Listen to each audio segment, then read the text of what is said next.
Kitty entered a bookstore to get some art supplies. At one point, she met an elf and accidentally stepped on his foot. Ow! The elf got very angry and teleported her to his fairy world. He said, "I'm Noah. Welcome to my world, you ill-mannered lady. If you can solve all my riddles, I'll help you find your way home. But if you don't, you'll turn into a tree and stay in this enchanted forest forever." So here comes the first riddle. Jen and Dobby have 4 daughters, and each of the daughters also has a brother. How many people are there in the family? Kitty cracked this riddle easily. What about you?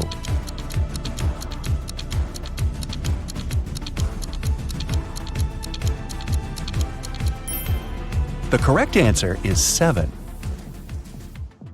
Noah took Kitty to the elf village. There they met Mr. Raspberry. He was very upset. Someone had stolen all berries from his trees. Noah suggested Kitty should find the thief. She questioned 4 suspects. Alice said, "I'm allergic to berries and stay away from them." Mia said that she'd been busy all morning helping her granny pick apples in her garden. Javier confessed that he had been on a secret date. He refused to reveal the name of his girlfriend. And Fiona said, "Are you kidding? I love my manicure too much to spoil it by picking berries." So, who's the thief?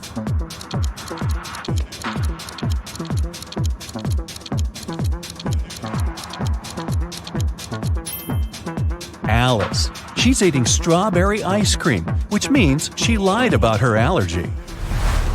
Next, Noah took Kitty for a walk through a magic field.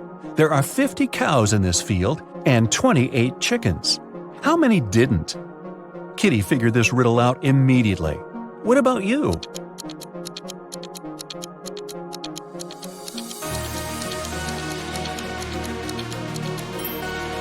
The correct answer is 30. It's a play on words. 20 cows ate chickens, which means that 30 cows didn't. The guy's next stop was a jewelry store. The local jeweler, Jonas, had just finished making a beautiful diamond necklace. He put it on the window so that everyone could admire his masterpiece and left for lunch. But when he returned, the necklace was gone. Surprise, surprise. Kitty questioned 3 suspects. The jeweler's assistant, David, said, "I was cleaning silver in the next room and didn't hear anyone enter the store." Billy, who owned a chocolate store 1 floor below, said, "I've spent the entire day with my wife. We've been celebrating our 15th anniversary." And Nina, the cleaning lady, said, "I've been cleaning the roof and singing when the crime happened. I didn't hear anything." Who's the thief?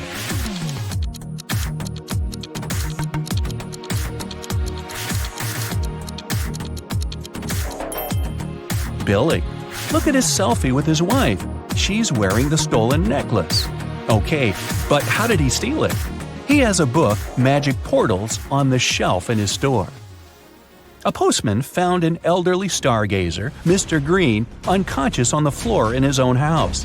Kitty questioned the key suspect, Mike. He was the only person who had been seen near Mr. Green's house the day before. Kitty asked him what he had been doing the previous night. Mike replied, "I spent the whole evening helping my friend to build a house. We finished late at night. I was passing by Mr. Green's house on my way home. I looked into the window and saw him lying on the floor. I was shocked and called the police." Kitty inspected the house and told the officer to arrest Mike. Why?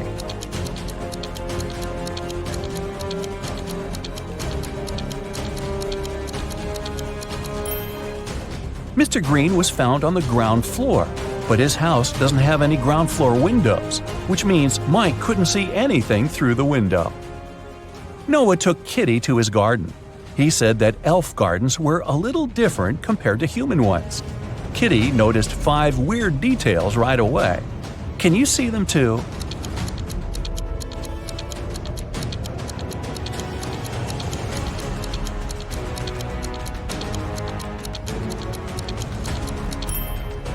It's snowing, but the flowers are blooming. The trees don't cast any shadows, but Kitty does. The rainbow in the sky is upside down. All squirrels are wearing suits. They usually don't do that in human forests. And this butterfly is talking on the phone. Noah invited Kitty for dinner, but they gotta cook it first. He gave Kitty an old recipe and said she could find all the ingredients in the garden. But the recipe is coded with the help of these symbols. Can you help Kitty find all the ingredients?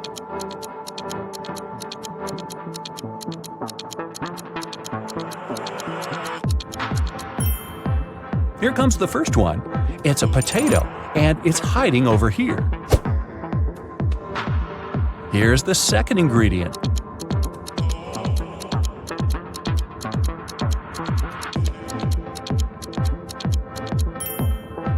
Olives. They're growing over there.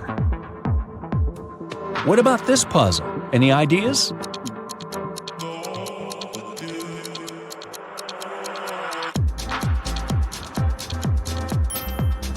Cabbage. It's over there. Can you recognize this one?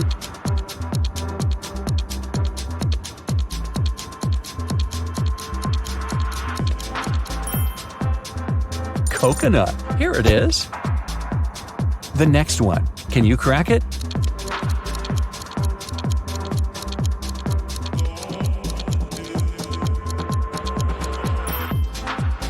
Pineapple. Great job.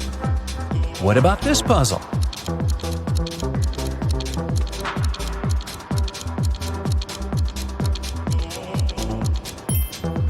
It's a carrot.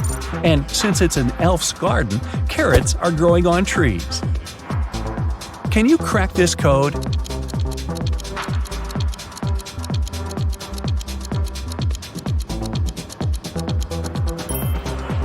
It's a peach, and Kitty can get it over there. Here comes the next ingredient. Any ideas?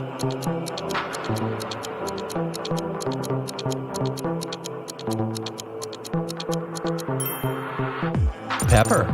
It's over there. And last but not least, can you crack it?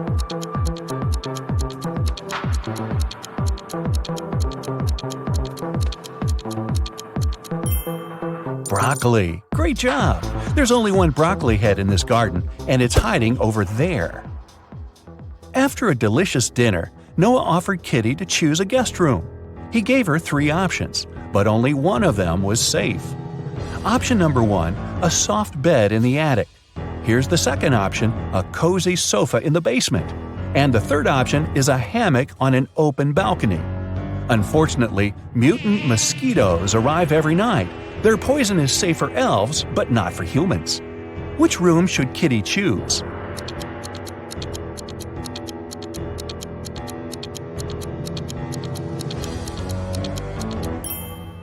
Springs stick out of the first bed. That doesn't look safe.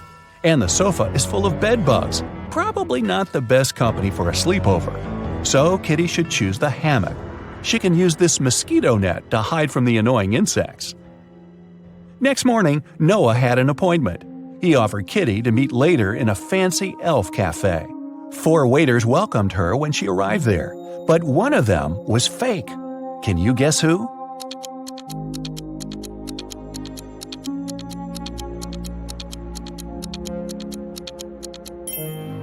See, this guy is a criminal. Noah was late, so Kitty ordered breakfast without him and went to the bathroom. The girl left her bag and her wallet on the table. Don't ask me why. When she came back, Noah was sitting at the table. Her food had arrived and her bag was still there, but the money was missing from her wallet. The restaurant security found 3 suspects. Noah said that he had just arrived. He hadn't seen anything suspicious. The waitress said, "I brought the food, but I didn't touch the wallet." The cleaner said that she'd wiped the table but hadn't touched the wallet. The guard found some fingerprints on the wallet, but they all belonged to Kitty. So, who stole the money?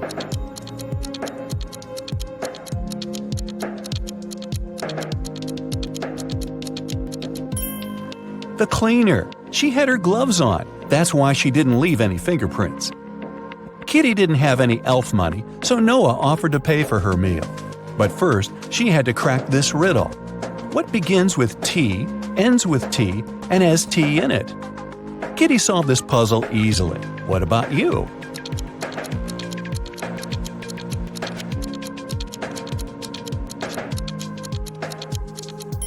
The correct answer is a teapot. Kitty found a beautiful diamond tiara on the sink in the ladies' room while she was washing her hands. 3 elves showed up to claim it.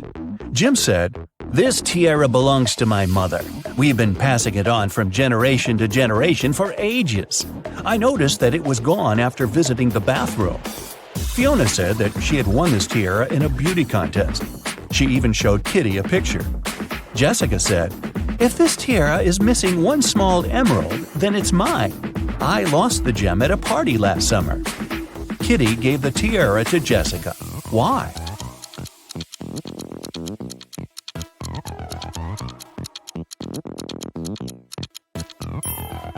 Well, Jim wouldn't have been allowed in the ladies' room. The stones in Fiona's tiara are blue, not green, and Jessica was the only one who knew about the defect. Kitty entered an elf gift store to get some souvenirs for her family. 3 magic creatures entered the store after her. Everything was fine until, suddenly, Kitty heard a loud scream. She turned around and saw an elf lying face down on the table. She quickly called the police and reported the incident. An officer arrived and asked the other 3 customers what they'd been doing when they heard the scream. The goblin said, "I was picking out postcards from the front display." The mermaid was chasing the perfect souvenir mug. She dropped it when she screamed. The pieces were still on the floor, and the wizard said, "I was checking my horoscope on my phone. I'm a Venus by zodiac, you know. My astrologist promised that today would be the most peaceful day of my life." Yeah, right. Can you help Kitty find the criminal?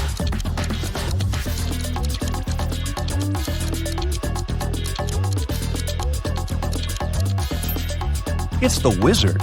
Venus isn't an astrological sign. The police arrested the wizard. He got so mad at Kitty that he turned her into a frog. Noah tried all the spells from his books, but nothing helped. So he took Kitty to the jail to beg for the wizard's help. There, Noah saw 2 prisoners. He knew for sure that only one of them would manage to escape. Ooh.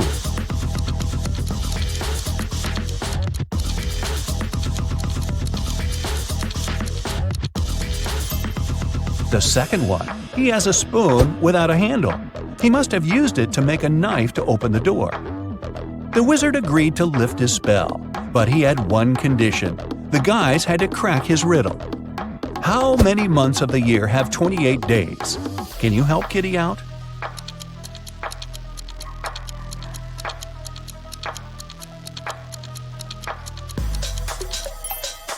The correct answer is all of them. Noah took Kitty to the local magic store. Kitty asked him what he wanted to buy. Noah answered this way, "It's tall when it's young, and it's short when it's old." What is it? Have you guessed?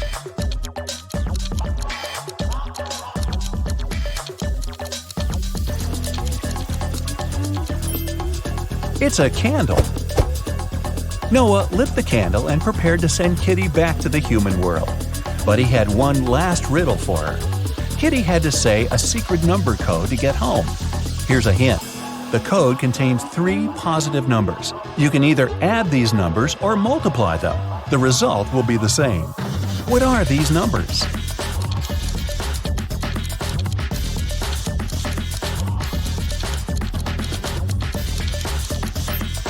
The correct answer is 1, 2, and 3. Great job! Alrighty, it's math o'clock here, and I have a couple of fun riddles for you to solve. Let's start with a cheesy one. Alright. Here's a circle. How many sides does the circle have?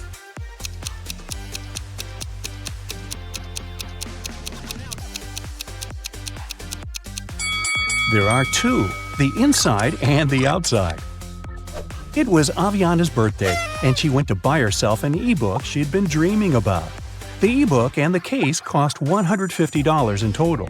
If the ebook was $100 more expensive than the case, how much did each item cost?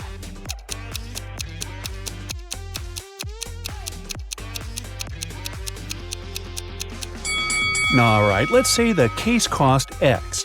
Then, the ebook cost X plus 100. Together, they cost $150. So X, the case, plus X plus 100, the ebook, are equal to 150. Now, solve the equation. Two x's equal to 150 minus 100, or 50. So 1x is equal to 25.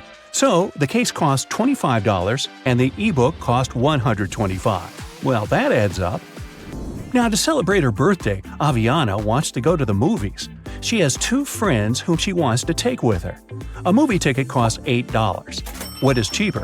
Go to the movies with each friend separately or with the two of them together?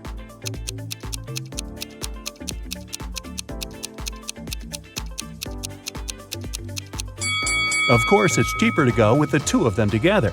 If she goes there 2 times separately with each friend, she'll have to buy a ticket for herself twice. So she'll buy 4 tickets.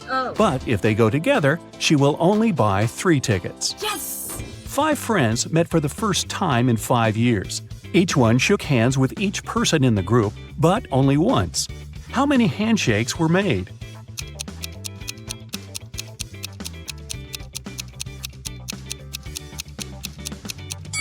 No handshakes were repeated. Let's see it like this. The first friend shook the hands of the 4 remaining people once.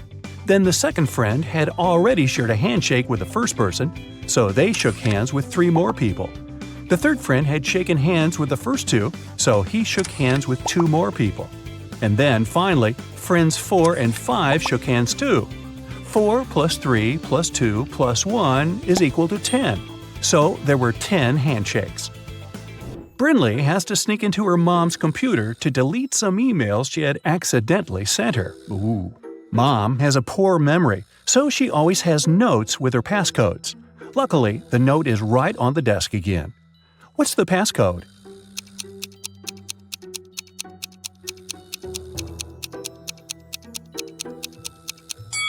Every number equals the number of circles in it, so the last number is equal to 3. It's a 5-digit number, so try 82193.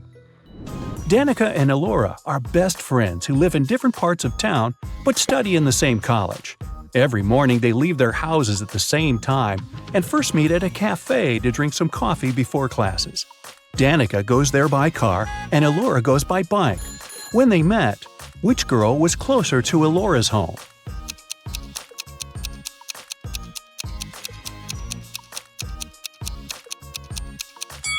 When they meet, they're in the same spot, so no one is closer than the other one. Mrs. Marshall owns a factory that produces office desks. 4 workers can build 4 desks in 4 hours. If she hires 4 more people, how many desks will 8 workers produce in 8 hours?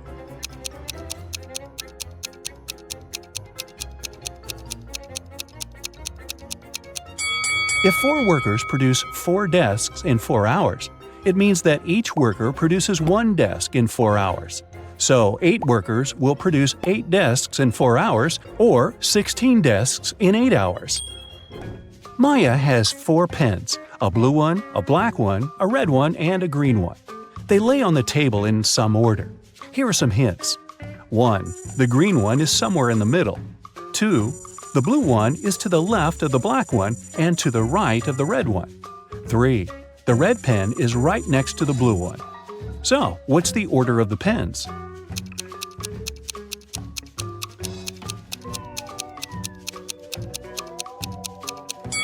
Green is somewhere in the middle. Since blue has some other colors on both sides of it, it means it's in the middle too. Let's decide which one is where. If the green pen is in position 2, then the blue one takes position 3. We know that the blue one is on the left of the black one, so black takes position 4, and red must be in position 1. But it doesn't fit, because the last condition is that the red and blue ones are next to each other. So let's switch the green and blue. Now blue is right next to red, but it's still to the left of black. So the right order is red, blue, green, black. Yvonne cuts 1 baguette into 4 pieces in 12 seconds. How much time will she need to cut the same baguette into 8 pieces?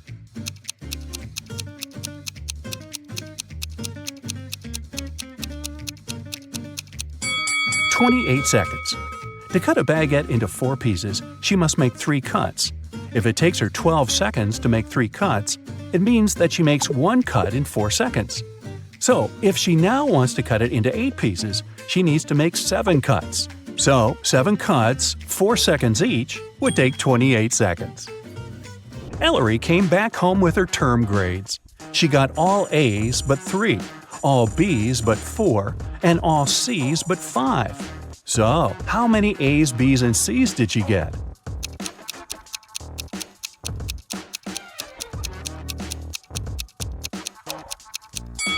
Let's start with A's.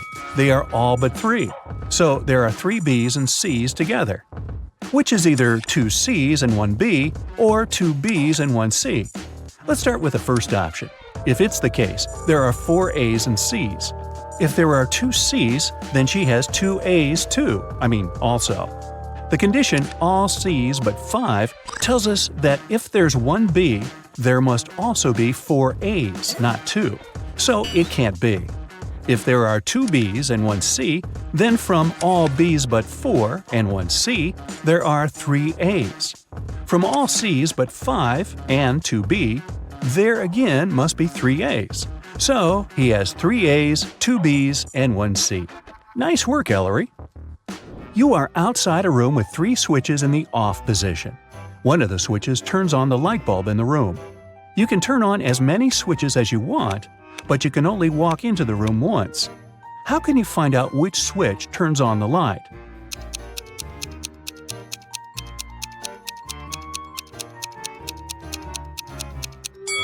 Turn 2 random switches on and wait a couple of minutes. Then turn one of them off and walk into the room. If the light is still on, then the controlling switch is the one you left in the on position. If there's no light, touch the light bulb. If it's hot, then the controlling switch is the one you just turned off. If the light bulb is cold, that switch is the one you didn't turn on. Every Sunday, Mrs. Adams gives her daughters pocket money. Half of the whole amount goes to the oldest daughter, Stella. The second sister, Ashley, gets half of the amount Stella gets. Eleanor gets 1/6 of the total amount, and the remaining $10 goes to the youngest daughter, Sierra. How much money does Mrs. Adams give away?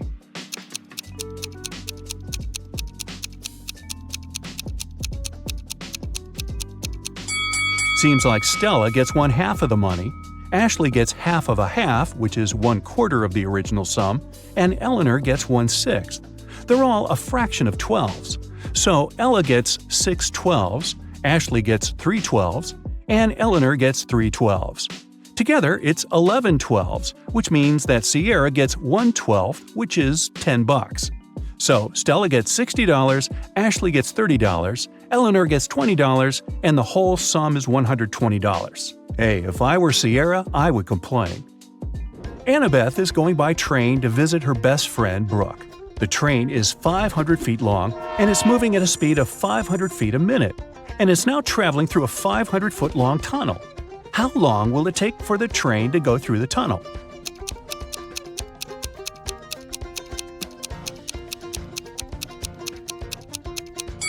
When the train goes into the tunnel, it will take exactly 1 minute for its head to reappear on the other side. But the rest of the train should get out of there too. Once the head of the train is out, the back of the train just entered the tunnel, and it'll need another minute to travel through the tunnel. So the train will need 2 minutes in total. An elf hired a fairy to take care of his garden for a week.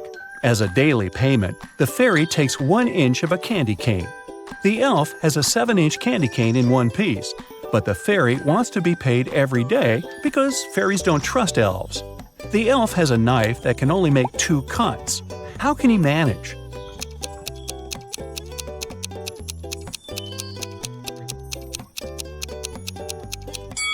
He should make 2 cuts and divide the candy cane into the pieces of 1/7, 2/7, and 4/7. The first day, he'll give her the 1/7 piece. The second day, he'll give her the 2/7 piece, and will take the 1/7 piece back. After the third day, he will give her the 1/7 piece back. After the fourth day, he gets back the 1/7 piece and 2/7 pieces and gives her 1/4/7 piece instead. Then he gives her 1/7. On the sixth day, instead of 1/7, she gets the 2/7 piece, and on the last day, he gives her the final 1/7 piece. Of course, this whole thing goes kablooey if the fairy eats the candy during the week. Well, it's the fairy's grandpa's birthday today. She wants to visit him and bring him birthday candy canes. Her grandpa lives in a different town, and there are 3 gates to cross on the way. At every gate there is a guard. To cross, the fairy has to pay a fee of half of the candy cane she has.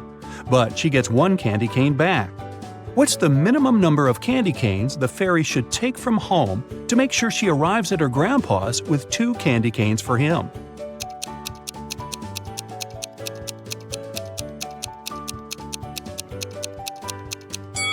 She should take just 2. At every gate, she'll have to give away half, which is 1, and she'll be getting that one back. Ooh, tasty! I've got a tricky riddle for you today. This is the question Elon Musk asks people who come to job interviews. Do you think you can solve it? Okay, let's check. I am somewhere on the surface of Earth. From the place where I stand, I walk 1 mile south, then 1 mile west, and then 1 mile north. I end up exactly where I started. Where am I?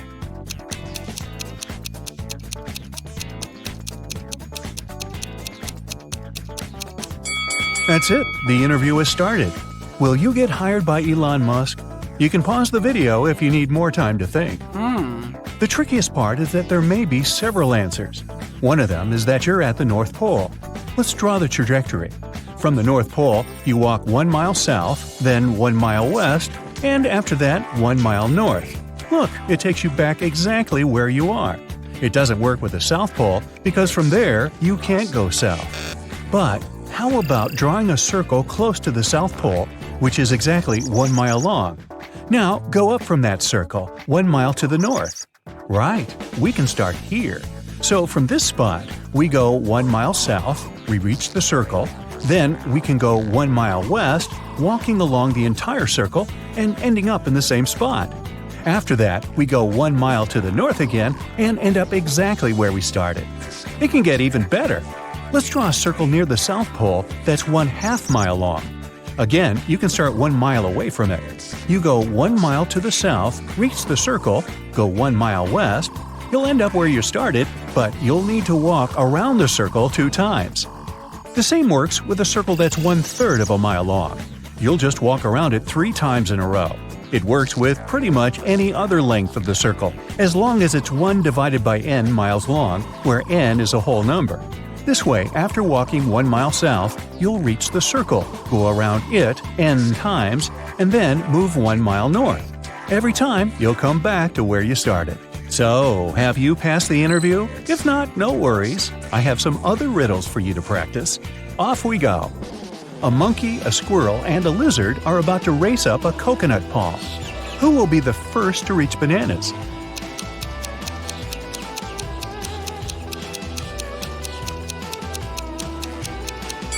None of them. They'll be climbing the coconut tree. There are no bananas there. Leah, Danny, Callie, and Rhea stand one behind another this way. Leah can see Danny and Callie. Danny can see Callie.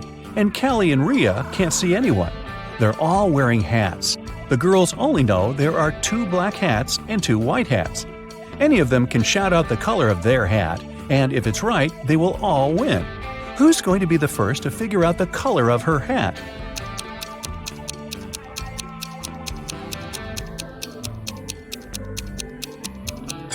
Leah sees Danny and Callie. If both of them had hats of the same color, she'd know that for sure her hat was a different color. But they are black and white, so she can't be sure about her own hat. It means she'll stay silent. Danny will understand that since Leah is silent, her and Callie's hats are of different colors. She can see that Callie's hat is black, so she'll understand that her hat must be white. Kiana was having a vacation, and she decided to walk from Los Angeles to San Francisco to clear up her mind a bit. Wow, that's a walk. She only had 1 backpack and some money with her. Halfway through, she met 3 other travelers walking toward her, and each of them had a pet, a cat, a dog, and a guinea pig. How many creatures were walking to San Francisco?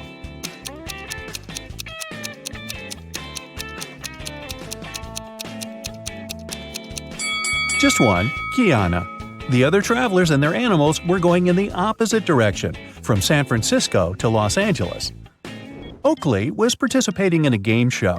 If she got the last question right, she'd get a big amount of money. Look at this picture of a bus that's somewhere on the road between New York and Boston. The question is, which city is the bus heading for?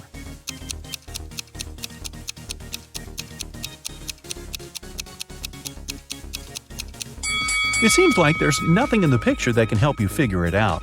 But it's not exactly so. You can see no door. It means that it's on the other side of the bus. And since bus doors are always on the right side, the vehicle must be facing us with its left side. This means it's going to Boston. Esme was having a walk in the forest and got lost. She tried to find her way back home, but instead she stumbled across a witch's house. She petted the cat she saw there and asked the witch to take her home. The witch was busy cleaning and had a riddle for Esme. There were 5 parts of a chain, and each of them had 3 links. What was the minimum number of links the witch should open to make it a one-piece chain?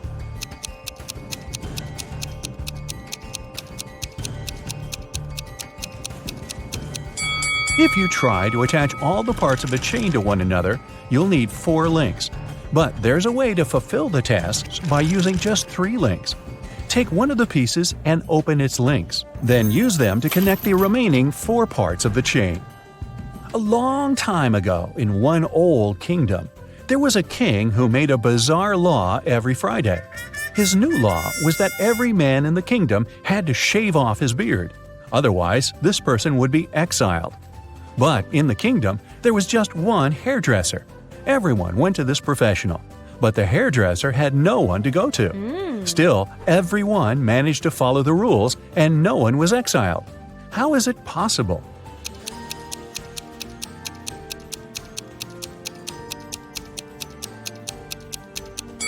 Well, the hairdresser was a woman. She didn't have a beard to shave. Another week, another law. This time, the king was in a good mood. So he declared, "Today I partially forgive the prisoners in our jail. They'll have to serve only half of their sentence." But there were 3 prisoners who had been given a life sentence. How can you make sure that they serve only half of their sentence?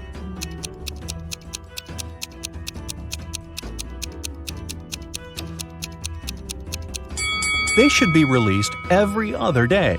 This day they'll spend 1 day in jail, the next in freedom. Then they go back, and so on for the rest of their lives. This way, half of the time, they will be free. Yvonne had 3 boxes with markers, a green one, a blue one, and a purple one. In the purple box, there were twice more markers than in the blue one. One day, Yvonne threw away 9 markers from the left box. Then she put half of the remaining markers in the green box. Can you tell the color of the left box?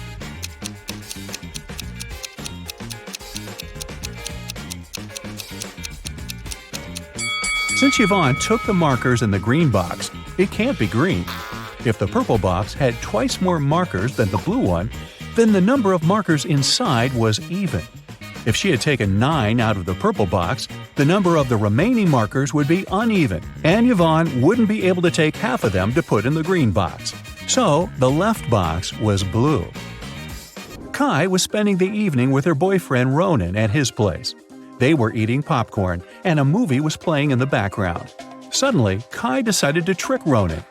"I bet there's a place in this room where I can sit and you can't, even if I get up." Ronan thought hard but couldn't figure out the answer. Then Kai showed him that the riddle did make sense. Where did she sit?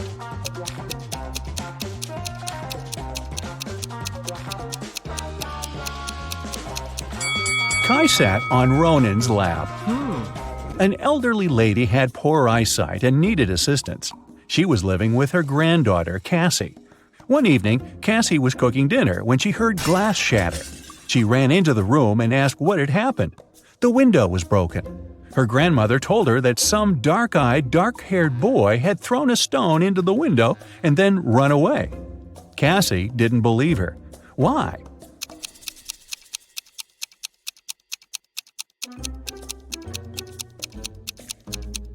The grandma had bad eyesight, but now she's not even wearing her glasses, so she could see neither the boy nor the color of his hair and eyes.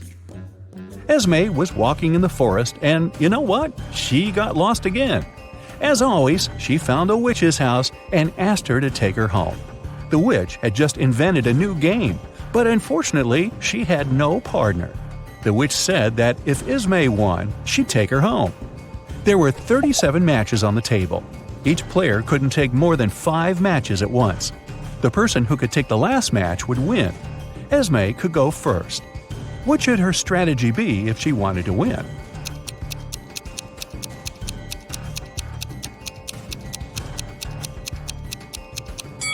First, she should take 1 match. Then there are 36 left. After that, she should respond to each of the witch's moves by taking as many matchsticks so that when added up to the number the witch took was 6. Now, let's see if you can think outside the box. Mr. Adams opened the door, walked in, and shouted, "Hi, honey, I'm home," to greet his wife, Mrs. Adams. She immediately responded, "Hi, honey, I have dinner in the oven. Can you take a look at the kitchen clock and tell me what time it is?" Mr. Adams immediately called the police and said that his wife was in danger. What's a possible explanation for how he managed to understand that?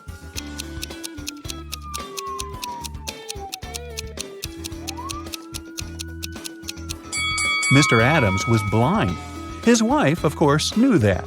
If she wasn't in danger, she wouldn't ask him something he couldn't possibly do. So there. Blue ocean, golden sand, green palm trees, fresh fruit. This place is like a paradise. It's good that Luke finally went on vacation. He's sunbathing, drinking cocktails, and enjoying life. Such a perfect day. Maybe too perfect. Luke's smile disappears. Nothing is real. 2 signs indicate that Luke is dreaming right now. What are these signs?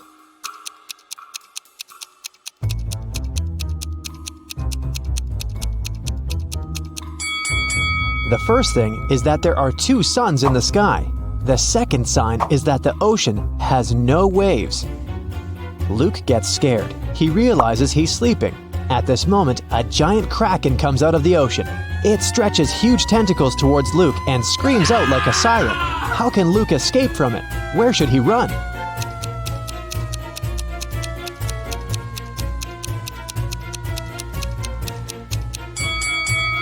There's no need to run anywhere. This is a dream, and the kraken can help Luke wake up.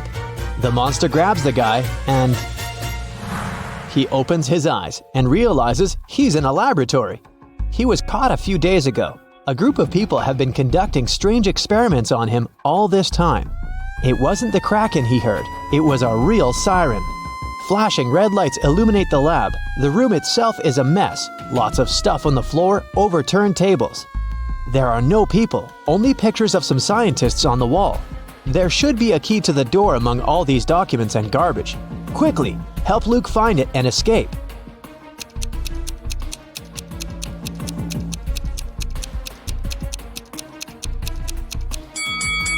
And the key is hidden. Not here. It's not needed. The door isn't locked. See? Luke is about to leave the lab. But wait, what does he need to take with him? Look around the room. He can only take 1 item.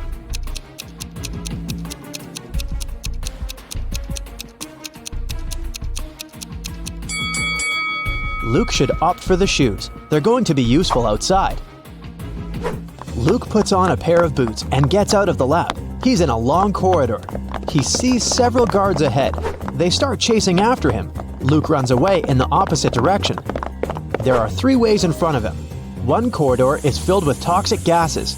The second way is a bottomless dark abyss. The third corridor is so hot that the walls are glowing red. What should Luke choose?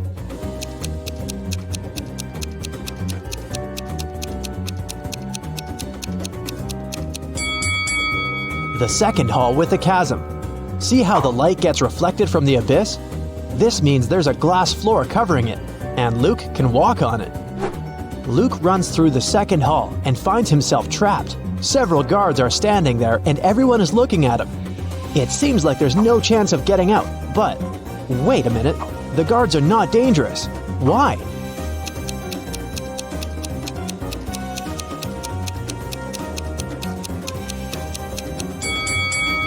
They're motionless because they're either well-done wax figures or real people who can't move for some reason. Luke leaves the room, and now he's in a long corridor again. The doors close behind him, guards are rushing towards him from the hall, and doctors are running from the other direction. What should Luke do? Hurry up, help the guy before they notice him.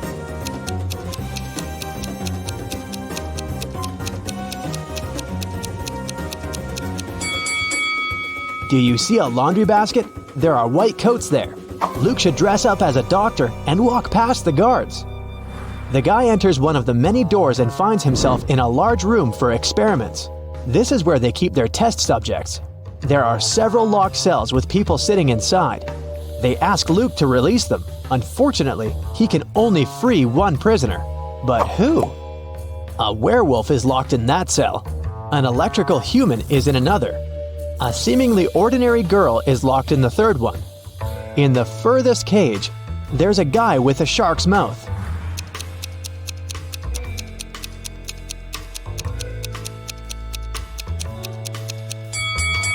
Luke should save the girl. Come on, all the other prisoners are scary monsters. Did you expect a trick? Sometimes the simplest answer is the right one. Luke opens the cell. The girl's name is Jessie, but she doesn't want to go with Luke. She doesn't believe him. Why?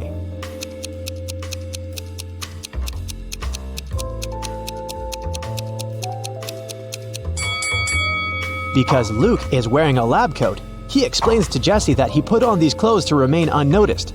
He's as much of a prisoner here as she is. Jessie finally believes him. Together, they escape from the lab, but the guards and scientists notice them. Our heroes are trapped. There are 3 rooms in front of them. An electrical current is running non-stop through the first one. 3 ferocious lions are in the second room. There's a fire raging in the third one. How should Luke and Jessie escape?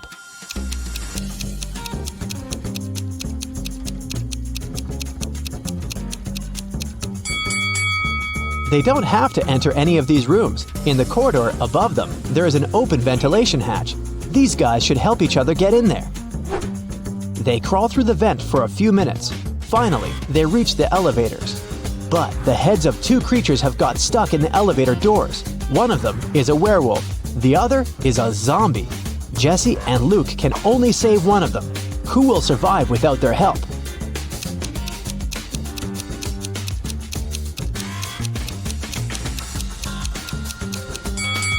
The guys save the werewolf because the zombie is no longer alive anyway. He can survive even without his head. The werewolf runs away while Luke and Jessie get into the elevator. The laboratory is located deep underground, so they go 40 floors up. The doors open, and they find themselves inside an old hut. Our heroes go outside and see a winter forest. Jessie and Luke run forward as fast as they can. They hear dogs barking and people screaming. The scientists are chasing them. The guys come to a crossroads. The first way leads to a lake. At the beginning of the second road, there's a sign, "Beware of wolves." The third road leads to a high cliff. Where should they go?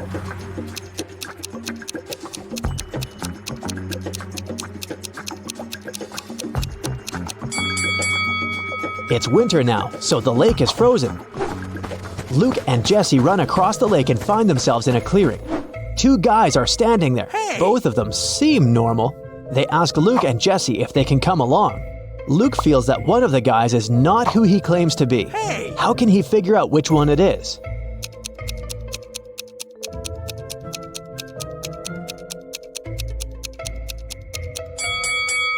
If you pay attention to the footprints in the snow, you'll see how this guy appeared here. But there are no footprints near the second guy. How did he get here? It's suspicious. Jessie and Luke agree to take along the first guy. His name is Max.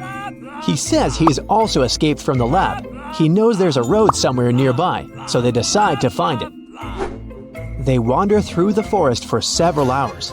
No one seems to be chasing them anymore. But now, they have a new problem. They're cold and hungry. Sometime later, they see a small house where they can warm up. But the door is locked. Where's the key?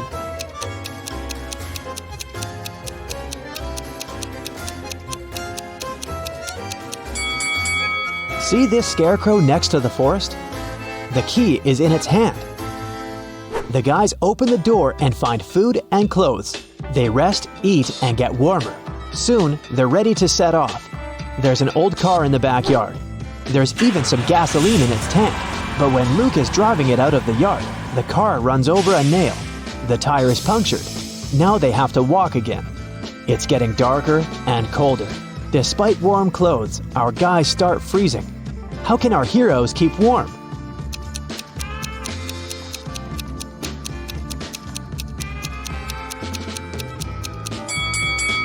There are old dry leaves, moss, and grass under the snow. Luke, Jesse, and Max put all this inside their clothes. Yeah, they stain their t-shirts and sweaters, but they also create an additional layer of protection against the cold. Finally, they're near the edge of the forest. Through tree branches, the guys see a road illuminated by moonlight. They're saved. Now they only need to catch a car. Max, Luke, and Jesse walk along the highway and finally see headlights. Luke raises his arm to stop the car. A small pickup truck is slowing down. The driver rolls down the window and asks if the guys need help. Jesse quickly tells him everything that has happened to them. The driver asks them to get in the car, but Luke doesn't want to. He's sure that this man is one of the bad guys. How has Luke figured it out?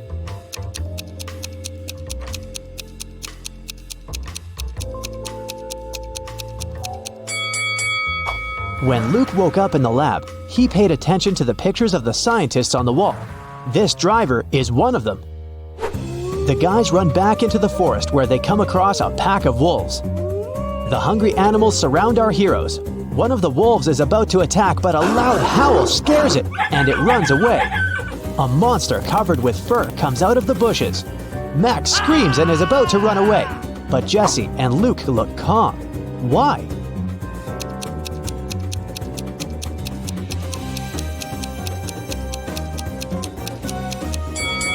Because this is the werewolf our heroes rescued from the elevator. They follow the monster. It leads them to a safe place. This is a small village hidden deep in the forest. Creatures that don't look like humans live here. Werewolves, bird people, merfolk, and humanoid trees. They used to be people, but the scientists changed the structure of their DNA. Now these creatures are going to destroy the laboratory to take revenge. While Luke, Jesse, and Max are resting, you have time to check your score and find out how useful you've been in this adventure. 0 to 3 points. Luke wouldn't have gotten out of the lab if he had listened to you. It's still difficult for you to get out of tricky situations. Maybe you were too nervous. Or perhaps you should work on your ability to focus. 4 to 7 points. You've been helping the guys get out of trouble pretty well, but still, this is not enough to become a team leader. You'll definitely get better after a little more practice. 8 to 11 points. You can find a way out of almost any difficult situation and deal with any problem. Just a bit more, and you will become a perfect leader.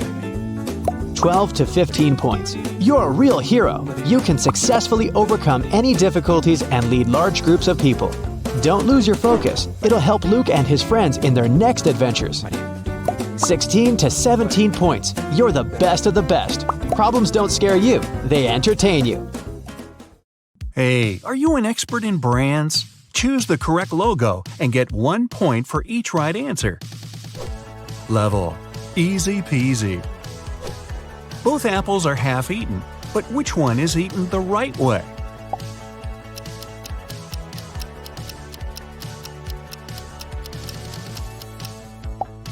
Ah, I see. I start eating apples from that side too.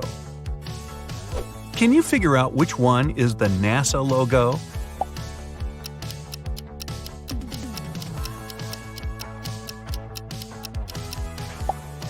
Aha! No yellow color around the blue meatball.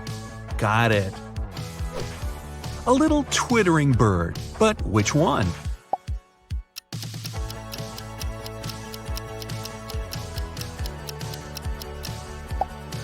Yeah, because the one on the left looks too fluffy. Do you know what the Rolex logo looks like?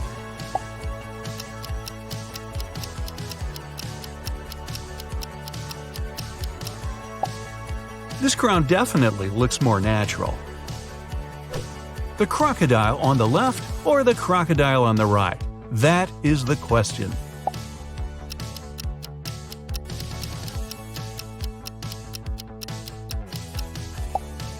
Right. No wonder I thought the crocodile on the left looks too bumpy to decorate your polo shirt. I'm sure you'll deal with this one hands down.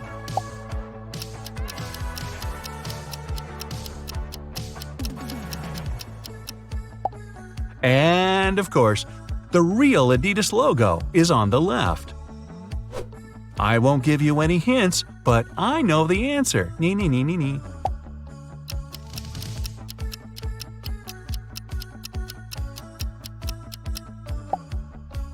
Told you so. Ah, this is a tough one. Gotta go and check my wardrobe. Or is it cheating?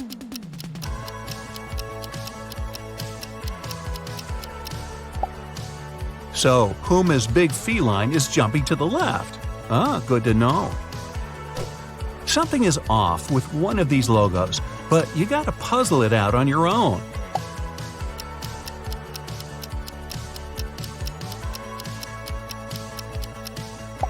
Yeah, Citroën has 2, not 3 upward-facing arrows on its logo. Ah, this one is simple.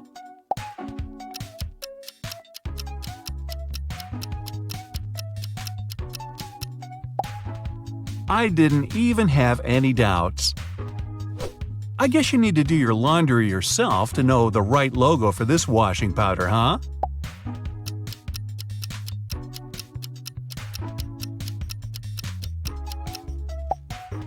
So, green at the top, red at the bottom. Got it. So, which logo looks more familiar?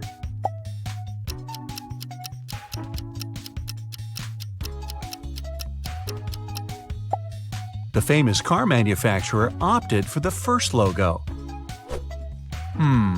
They both look okay to me. So, which one?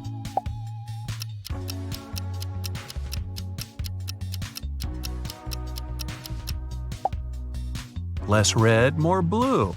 I see. Level? Tricky. It's a pity I'm more of a tea person.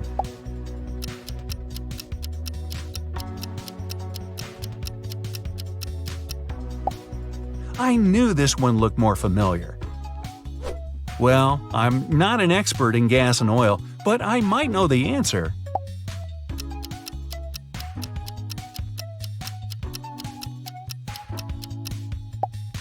And I was right.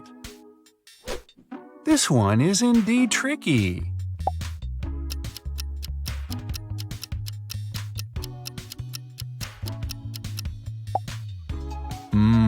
Now I know what the logo of my favorite pizza place looks like. Do you know which logo this famous electronics company has?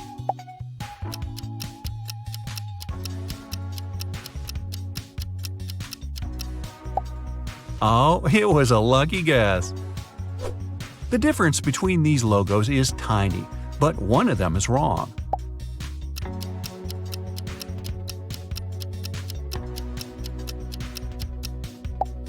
The one on the left represents the world-known software and computer manufacturer, Coca-Cola or Coca-Cola.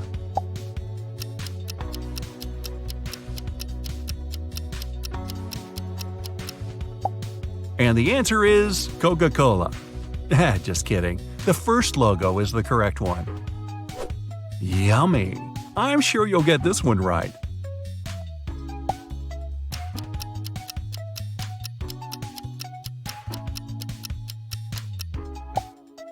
Uh-oh, I thought this logo was a bit wavier.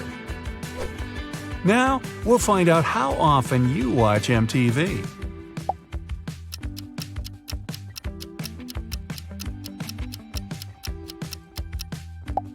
It turns out I watch it often enough. They look the same to me.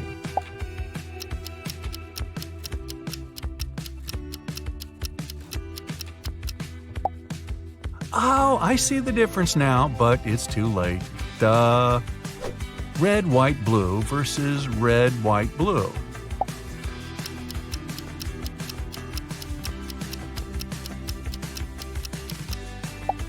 Tough choice. If you pick the logo on the left, you're absolutely right. I'm not sure about this one. Do you know the answer?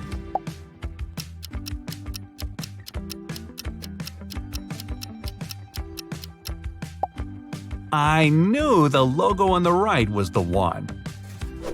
Social media fans, use your superpowers.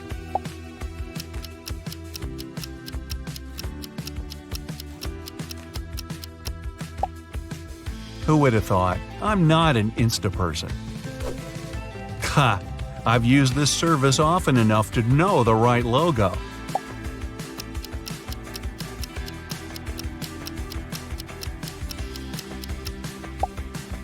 It's the one on the left.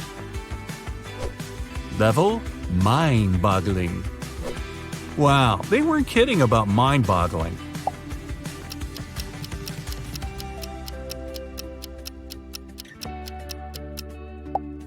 Okay, the right logo is the one on the left. Got that? Do you like making and sharing short videos? Then you must know which TikTok logo is the right one.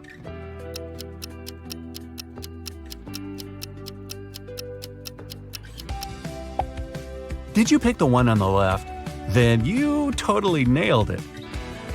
How often do you eat burgers? Let's check.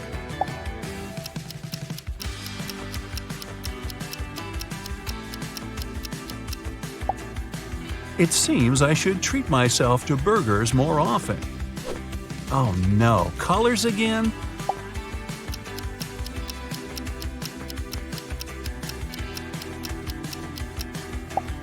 Wow, that was a tough one. You mean I had to keep in mind the color of his bow?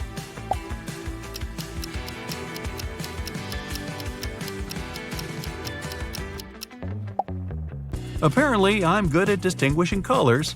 Was your guess correct? I've been to Subway hundreds of times.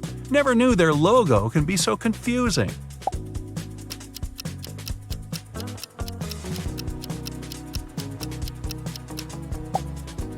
The one on the right. Ah, my intuition didn't let me down. And now, you want me to choose between two blue colors? Wicked.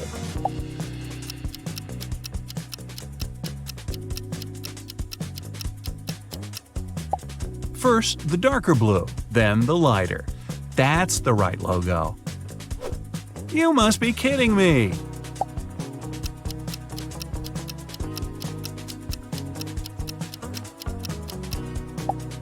The logo on the right seemed more familiar, and no wonder, it's the correct logo. Wait, are they even different?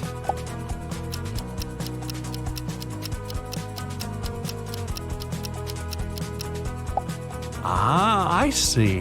They decided to make the robot's antenna as simple as possible. I use this messenger often enough to know the correct logo.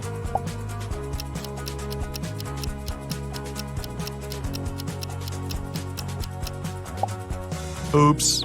I was sure it was the one on the left. KFC and its logo. Do you remember which is the one?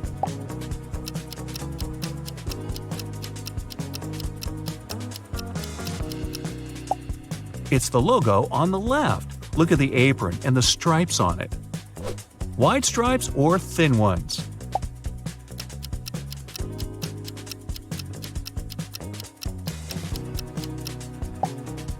The correct logo has narrow stripes. They're both colorful and pretty.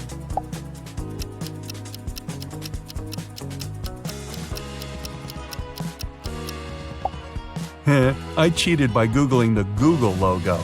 No pun intended. Are you ready to see how well you've done? Here you go. If you've got 0 to 13 points, you probably don't pay much attention to brands. The most important thing for you is how well whatever you need works. If your score is 14 to 26 points, you often buy branded things, but you don't care enough to remember what their logos look like. If you have 27 to 39 points, brands and logos are likely to play an important role in your life.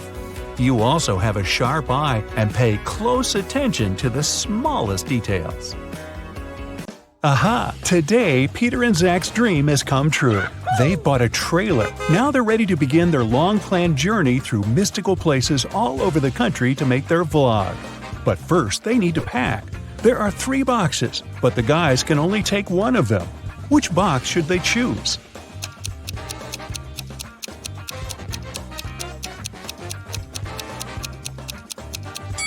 The first one. Take a look at the reflection in the mirror. The second box is empty, and the food in the third box is spoiled. Several cockroaches are crawling around too, probably not the best company for a road trip. Peter's aunt, Sarah, gave the guys 3 patchwork quilts for the trip. She said that she made all 3 of them by hand, but it's a lie. In fact, she made only 1 quilt and bought the remaining 2 online.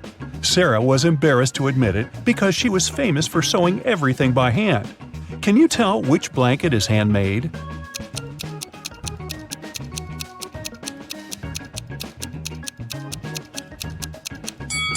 The third one. Look at this piece of fabric. It's identical to Sarah's skirt. She sewed these 2 items using the same material. Finally, Zach and Peter hit the road. They headed for the first spot. It was an abandoned library on a hill. Subscribers told the guys many ghost stories about this place.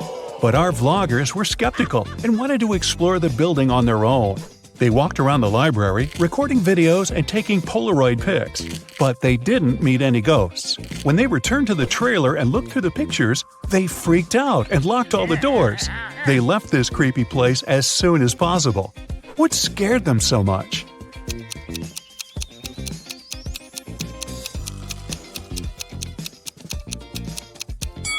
Both of them are in the photo, but then who took this picture? The guys made a stop at the local coffee shop to get some hot drinks.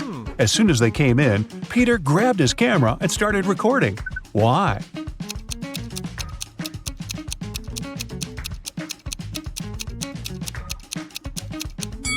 Here's a ghost. The guys ordered sandwiches, but the barista, Fiona, had to prepare online orders first.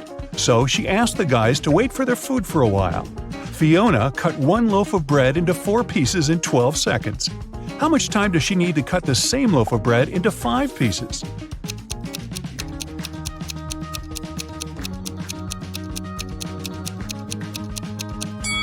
"16 seconds. To get 4 pieces of bread, she must make 3 cuts. If it takes her 12 seconds to make 3 cuts, it means she makes 1 cut in 4 seconds. If Fiona wants to cut the bread into 5 pieces, she needs to make 4 cuts. 4 seconds for each cut makes it 16 seconds in total. Oy, my head's spinning." Zach noticed a fortune teller shop in the basement. It could make great content for the vlog, so he went downstairs. But as soon as Zach entered the shop, all doors and windows disappeared. Wicked Witch offered the guy a deal. She had 2 identical cards. One of them had escape written on it, while the other said marry me. Zach could pick only 1 card. If he got the escape card, he'd be free. And if he picked the marry me card, he'd stay with this creepy witch forever. The witch didn't want him to have a chance to escape, so she wrote marry me on both cards. Zach anticipated that the witch would do so, but he still managed to win and escape. How did he do it?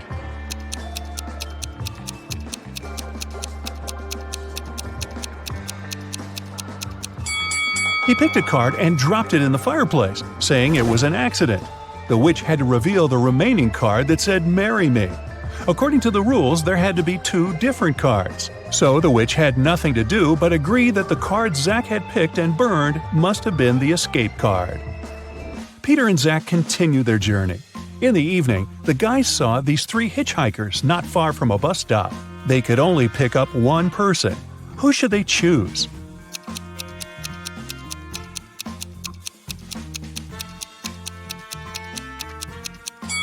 This pretty girl is a werewolf. Hey, look at her toes. She has already begun to transform because it's the full moon.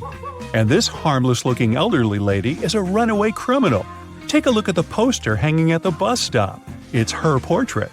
As for the guy, he looks pretty harmless. Yeah, his clothes are indeed stained with something red, but that's just some paint because he's an artist.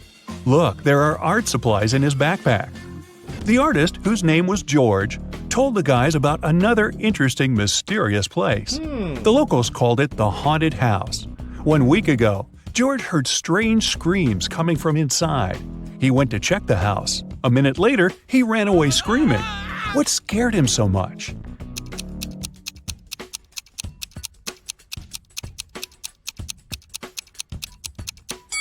The portrait of this creepy clown is moving. Zach and Peter decided to explore that haunted house. When they entered the building, they didn't see any portraits, but they heard screams coming from the basement.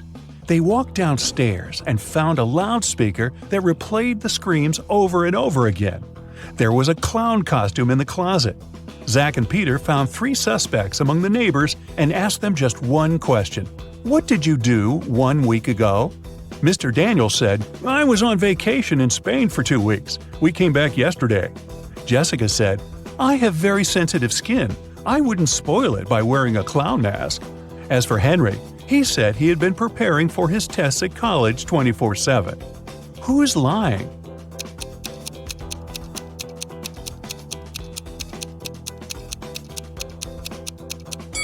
Jessica. Zach and Peter didn't say anything about the clown, but she started making excuses anyway. The guys arrived at the local hospital to film an interview with a famous professor, Dr. Thompson. But first, he had to help 4 people. Kyle complained, I'm misophonic. I wash my hands 100 times a day. Kelly explained, I'm afraid of heights. I can't even ride a bike. Fred complained, I have a strong fear of water. I can't even look at a faucet. And Jenny claimed that she had claustrophobia. She always fainted in elevators. Dr. Thompson knew for sure that only one of these people told the truth. Can you tell who?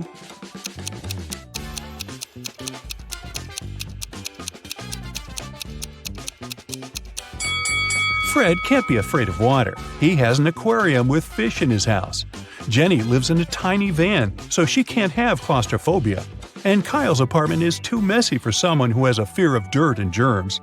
So it's Kelly. She sleeps on the floor, which is normal for someone with an abnormal fear of heights.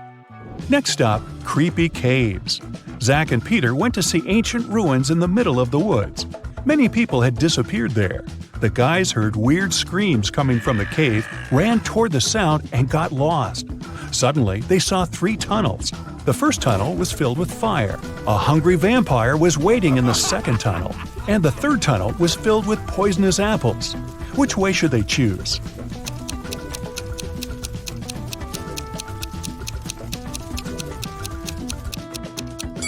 The third tunnel is safe. The guys don't have to eat those apples. After their epic adventure in the cave, Zach and Peter went to the supermarket to buy some groceries. I'm guessing the apples made them hungry. Can you see a ghost in this room?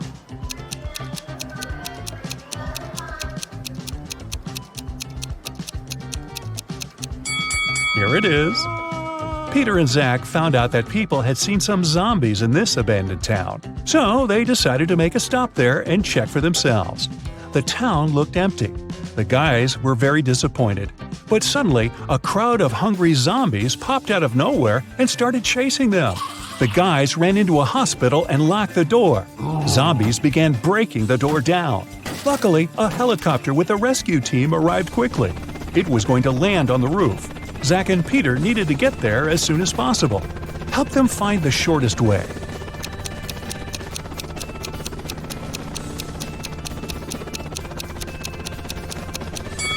Here's the way.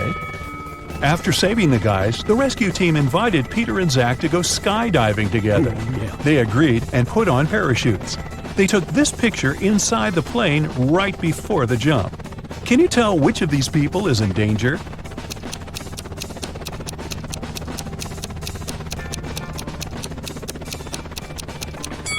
This man over here, he's wearing a regular backpack instead of a parachute.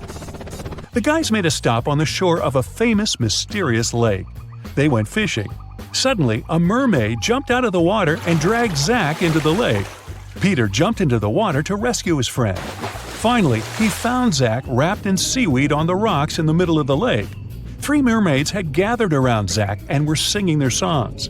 When they noticed Peter, they said, "We'll set your friend free if you guess which one of us is not a real mermaid." Can you help the guy?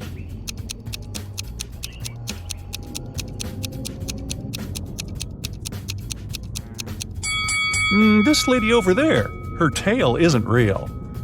Sometime later, Peter's aunt, Sarah, called them. She was very upset. She found out that she had left her diamond ring in the guy's trailer. Peter found the ring and said, "No worries, we're going to send it back to you." But there was a problem. If he sent it by post without locking the box, the ring would be stolen. Both Peter and Sarah had some locks, but neither of them had the key that would open the lock of the other. Still, they managed to make it work and Sarah got her ring back. How did they do it?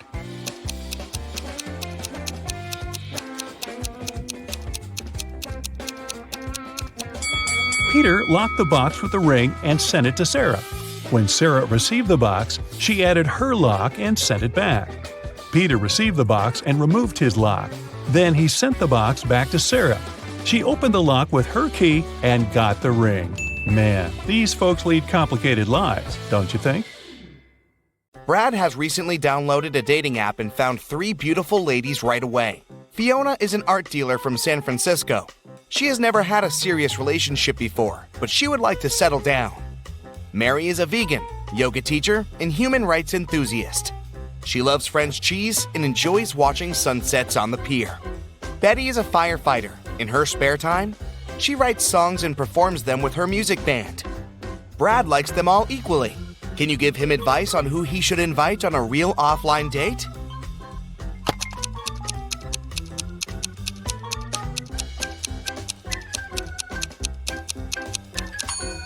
Look at this wedding picture in Fiona's profile. She's the bride, but she claimed she had never been married. Mary is also a liar. Vegans don't eat cheese, so Brad should text Betty.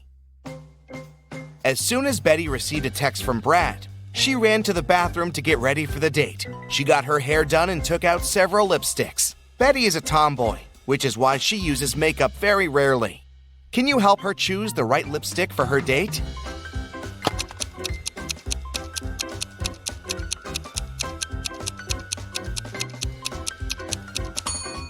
This lipstick is way too old.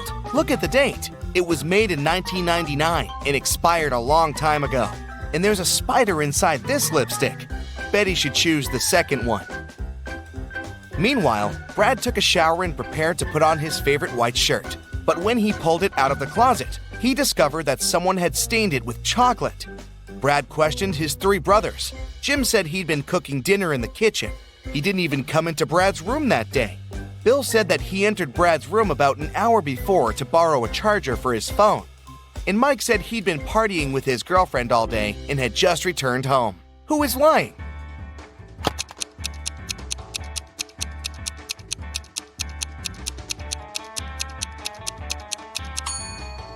Bill.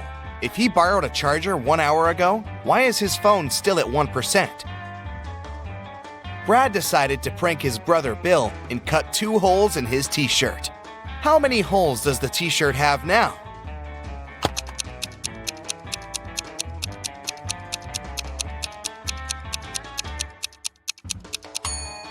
Eight. These 2 holes are cut through the t-shirt. That makes 4 holes in total. Plus, there are 2 holes for the arms, 1 for the head, and 1 at the bottom of the t-shirt.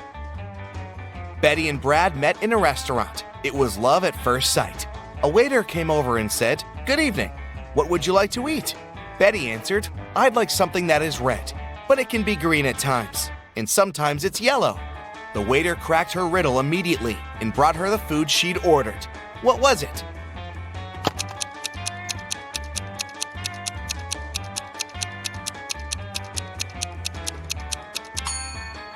An apple. Brad liked the game and offered the waiter one more riddle. It can be red and it can be green. It can be black or it can be white. It tastes delicious with other dishes, but not on its own. In a minute, the waiter brought Brad his order. Have you guessed what it was?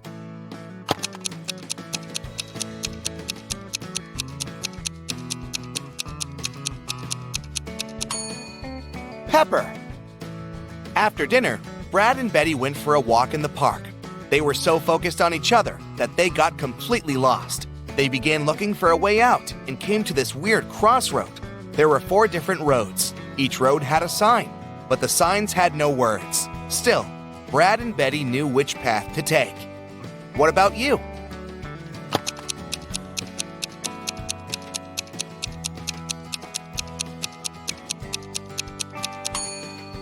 this one. It's the only right hand. 5 months later, Betty moved in with Brad. They shared a family house with Brad's 3 brothers. One day, Betty got a new longboard as a gift for Brad's birthday. It was a surprise, so she locked it in a basement and went to buy some groceries for dinner. When she returned, the longboard wasn't there. She realized that one of the 4 brothers must have pulled a prank on her. Brad said he hadn't seen anything. Jim said he'd noticed the longboard while walking past the basement, but he'd been in a hurry to get to his training.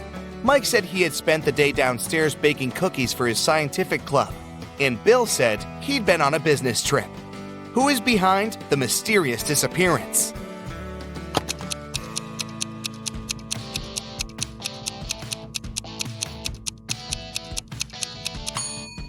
Jim. Betty locked the room. It means he couldn't see the longboard unless he broke in. Brad's brothers came home after work and met Brad in the kitchen. The guy was anxious because Betty was missing. The brothers asked him to tell them everything in detail. Brad said, "Well, she made me a birthday cake with ice cream this morning. I wanted to try it, but she said we'd eat it in the evening. We argued a bit. Then I went to work. When I got back, she was gone." As soon as the brothers heard Brad's story, they called him a liar. Why?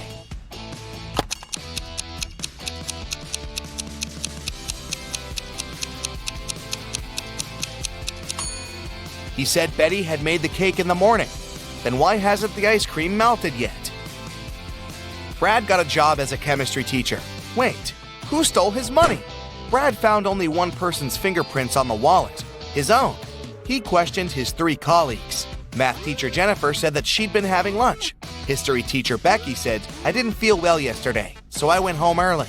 And English teacher Sam said that he'd been checking his students' homework in his classroom. Who is the thief?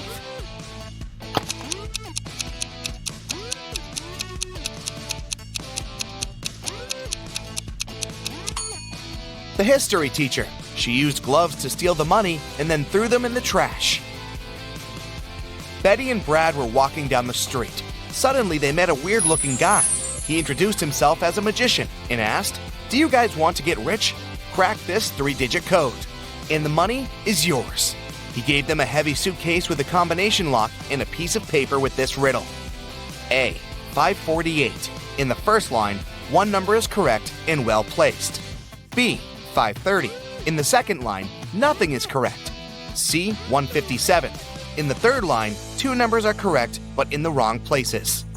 D. 806. In the fourth line, 1 number is correct but in the wrong place. E. 647. And in the fifth line, 1 number is correct but in the wrong place. Can you help the guys?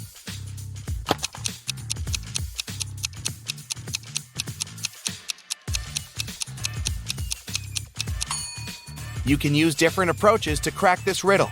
The easiest one is to start with statement B. None of these digits are correct. Therefore, we can exclude numbers 5, 3, and 0. In statement C, we're told that 2 numbers are correct, but in the wrong places. We can conclude that numbers 1 and 7 are in the final code, but we still don't know the order. Now let's take a look at statements D and E. In both of them, 1 number is correct, but in the wrong place. We already know that 7 is in the code. It means the remaining digit can't be 6. Then it must be 8. Look again at statement A. Since the correct number is 8, it must also be correctly placed. In statement C, we have 2 correct numbers, but they're in the wrong places. Since the third position in the code is already occupied by 8, we can only have one option. 7 should go first, and 1 should be second. Then the correct code is 718. Brad and Betty opened the suitcase. It had $50 million inside. They quit their jobs and went on vacation right away. They checked into a fancy hotel and went to their room to get some rest after a long, exhausting flight. In the evening, they went downstairs to have dinner in a cute Chinese restaurant. But one of the guests is not human. Can you spot who it is?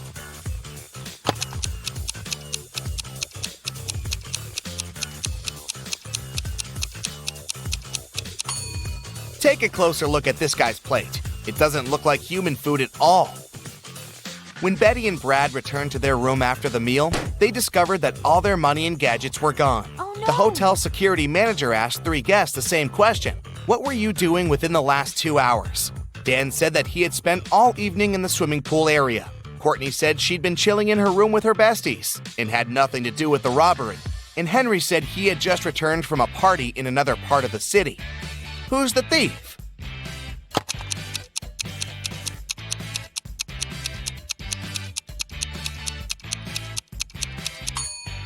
Courtney. The security manager didn't mention any robbery, but she started making excuses straight away. Brad decided to jump with a parachute, but he landed not as successfully as he had expected. As soon as Betty found out about the accident, she rushed to the hospital. In the room, she saw an unconscious person, completely in bandages. She asked a doctor who was passing by, "Sir, please let me in. It's my boyfriend." But the doctor told her that the patient was a woman. Who is right?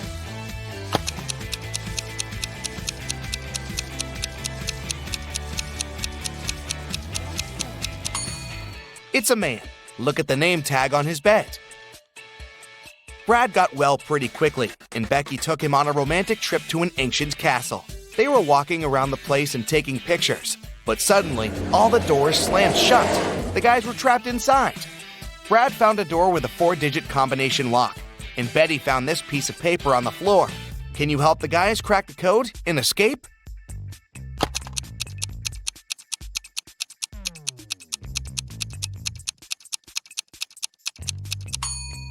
The correct code is STOP. Take the first letter of September, the 6th letter of August, the first letter of October, and the 2nd letter of April, and you'll get the word STOP. Meg was working hard all morning. She decided to have a lunch break and headed to the parking lot. But when Meg approached her car, she faced an unpleasant surprise. Someone had poured blue paint all over the vehicle. Meg found 3 witnesses and questioned them. Lily, the company's designer, said she'd been eating her taco on the office balcony when it happened. The financial director, Chuck, had a long business call with investors. And Sheila, the cleaner, said, "I've been cleaning the toilet all morning." One of the guys is a liar. Can you guess who?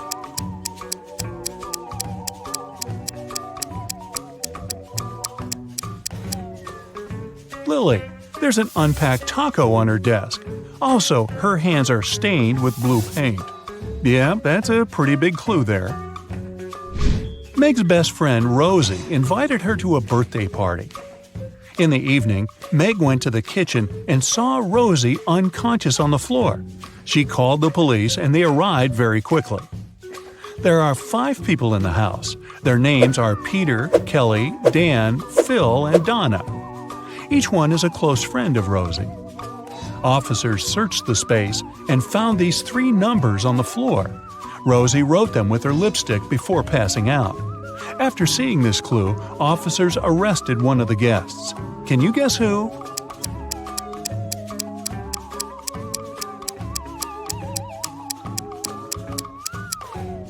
They arrested Dan. The numbers 12, 4, and 11 correspond to the names of the months December, April, and November.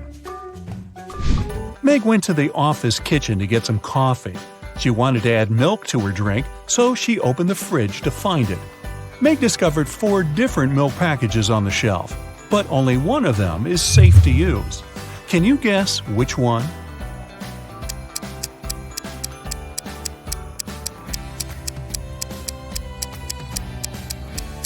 The first milk is very swollen, which means it has turned sour. A note on the second package says, "Stay away." And the 4th milk is ancient. It expired in 1995. So Meg should choose the 3rd milk, and maybe someone should clean out the office fridge. Nina purchased a pair of shoes and gave Tom a $100 bill. The price of these shoes is $30, but Tom didn't have enough change. So he brought the $100 bill to the neighboring shop and asked his friend Sam to change the bill. Then Tom returned to the shoe shop and gave Nina $70. Nina took the change and the shoes and left. Later that day, Sam brought the $100 banknote back to Tom. He said, "This bill is fake. Give me back my money." Tom had to use his own money to return his debt to Sam. So, how much money did Tom lose?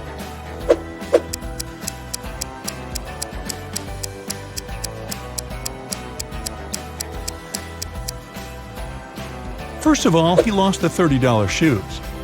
Also, he gave Nina $70. Therefore, he still had $30 from the changed $100 bill.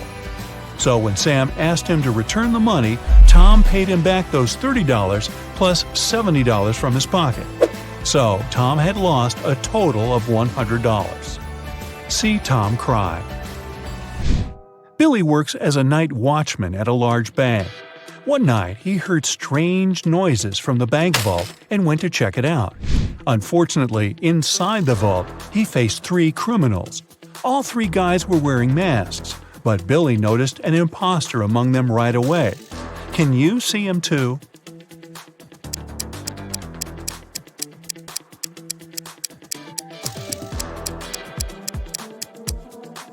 The guy on the right doesn't have gloves. This way, he would have left his fingerprints all over the place. So he's probably an undercover cop. Bella is a famous blogger. She took this picture during a running contest and posted it in her stories. Her followers commented that one of these guys is playing unfairly. Can you guess which one?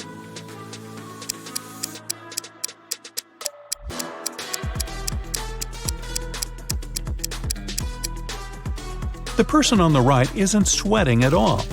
Something's definitely wrong here. Ryan was hanging out in a cafe with his best friend David. They ordered some food and drinks, and after the meal, Ryan said, "Let's play a game. If you crack my riddle, I'll pay. But if you fail, you'll pay." David agreed. Here's the task. He needs to remove a couple of toothpicks to make this equation correct. Can you help David out?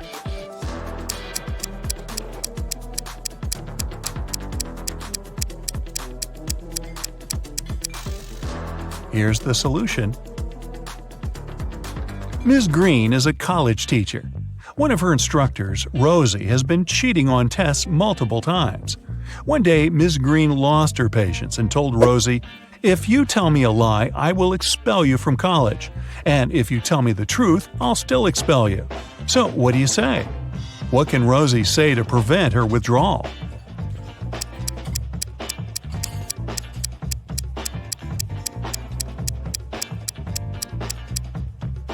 She should say, "I am telling lies." This phrase will create a paradox because it can't be a lie and truth at the same time. Jane was performing in a singing contest in a famous concert hall. Her singing was very good and she made the judges cry. But suddenly, all the lights went down. Someone turned off the electricity in the entire building. The contest manager questioned 3 suspects. Jane's rival singer, Tilda, said, "I was visiting a coffee shop on the 7th floor when suddenly it became very dark. I had to use a flashlight on my phone to get out." Sarah, the cleaning lady, said, "I was washing the windows far away from the electrical panels." And Frank, the guard, said, "I'm so sorry, I didn't look at the security cameras because I had a personal emergency call." Who's lying?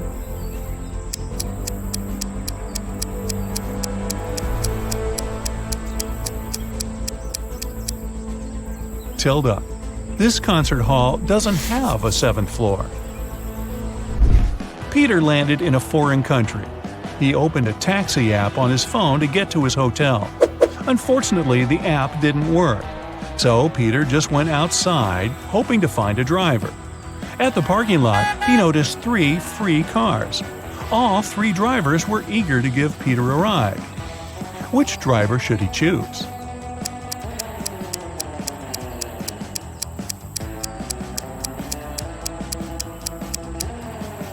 Look at the first taxi. There's a puddle of oil under this car. Probably not the safest option. As for the third car, it only has 3 wheels.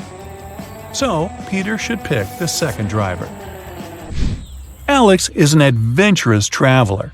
One day, he was walking alone in the jungle and got caught in a trap. Now he's hanging on a tree tied upside down.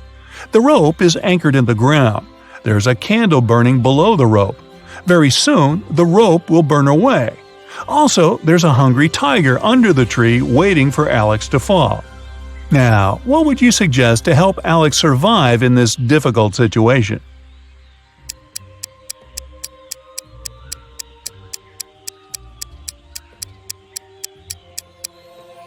Alex should sing the happy birthday song. The tiger will blow the candle out to celebrate, and Alex will get a chance to escape. Now, don't complain to me, I just read these off the script. Mia came home from work late at night as usual. She lives with 3 roommates. When Mia entered her bedroom, she noticed someone had stained her favorite carpet. Mia got furious and questioned her roommates. Jessica said, "That's not my fault. I've spent all day chilling in my boyfriend's house." Helen replied, "Today I entered your room only once to bring clean laundry. The carpet was okay." And Fiona said, "I haven't been to your room for ages. I studied in the library all day." Can you guess who stained the carpet?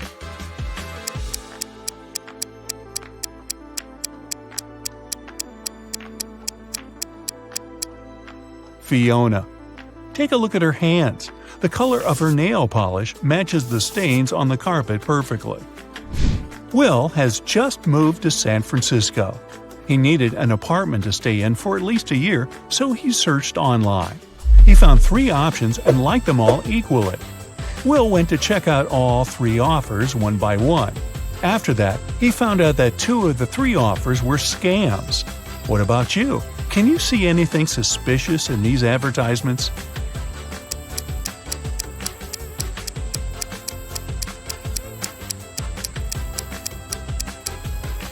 Take a look at the sign on the second house. It says that this house will be demolished in 2 weeks. But Will was searching for long-term rent. The 3rd apartment is on the 8th floor, but that's impossible because this building only has 7 floors. Therefore, Will should choose the first option. Someone locked Henry in a creepy basement. He looked around and noticed 3 ways out, but all of them were dangerous.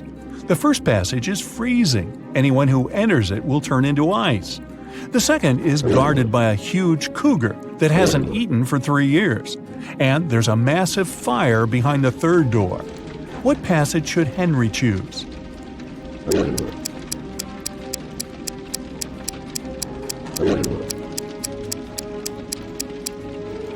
The second one. The animal hasn't eaten for 3 years, so it's not dangerous anymore. Kind of shriveled, actually. Hey, dear Brightside Detective, meet James. He's a regular guy, at first sight. In reality, very strange things tend to happen to him. See for yourself. Once James went swimming at a local lake, and guess what? One of the other beachgoers turned out to be a visitor from space. Look at these people attentively and help James figure out which one it is.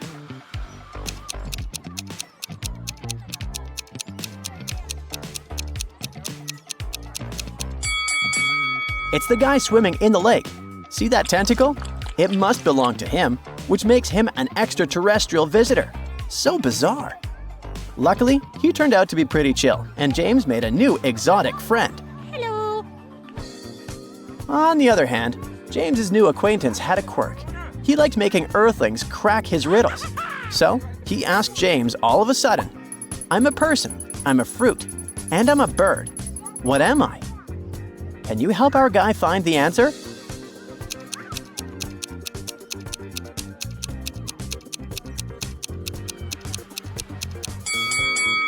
The correct answer is kiwi. The next riddle seemed simple, but was it? It went like this.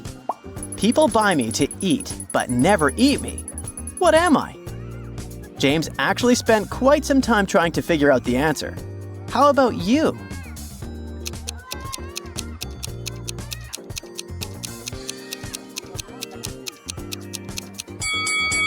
It's a plate. Oh my. But James's new friend didn't stop. The next riddle was even trickier. He showed James a box and asked him to guess what was inside.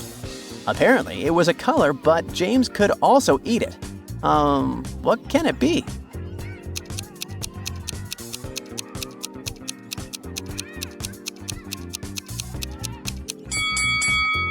Inside the box was an orange. Luckily, James guessed correctly, so the visitor from outside the solar system gave him the fruit and let him be. Yeah. James breathed out and escaped from his weirdo of an acquaintance. He decided that after a nice swim, it was high time to go to a museum. He was looking at some pretty cool statues at the museum when suddenly he realized that one of them wasn't actually a statue. Which one was it? And how did he understand it?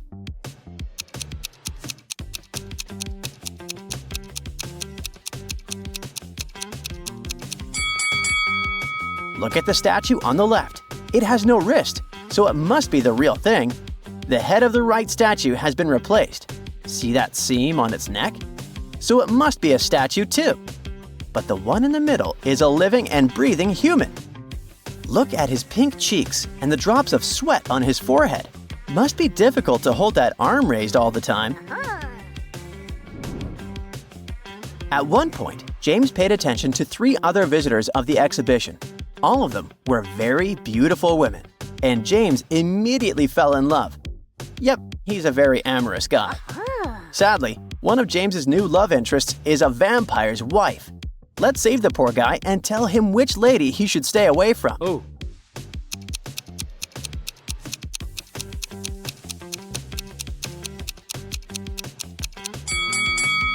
The lady on the left might just have a very pale complexion.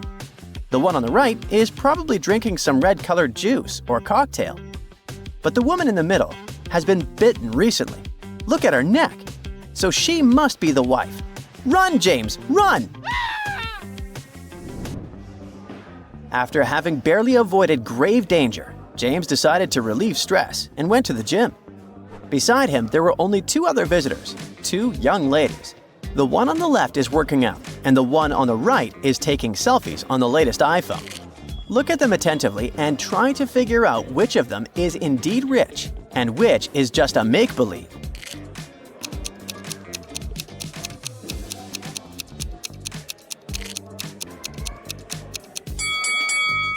To understand it, you need to pay close attention to details. The woman on the left is wearing a cool fitness watch, which must be pretty expensive. Her training shoes are high quality but a bit worn out. It means she's a regular at that gym. Also, she has wireless ear pods, and a personal trainer is right next to her. As for the woman on the right, she looks flashy with her iPhone and jewelry. But if you look closely, you'll understand that this jewelry is cheap. And instead of sneakers, she's wearing flats. It seems she's never been to a fancy gym before, and she used a free trial entrance to take as many pics as possible. So the lady on the left is actually rich. Now, back to that orange James got from his extraterrestrial friend. He bought 4 more and gave all the 5 oranges to 5 boys he knew. They started eating the fruit. A finished eating before B, but after C. D finished before E, but after B. In what order did the boys finish eating apples?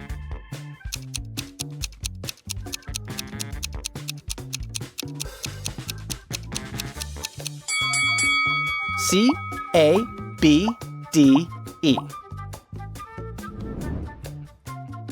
On his way home, James noticed that his neighbor's house was on fire. He also saw a firefighter nearby, but the man was just standing there doing nothing. Why wasn't this professional helping James's neighbor? Can you figure it out?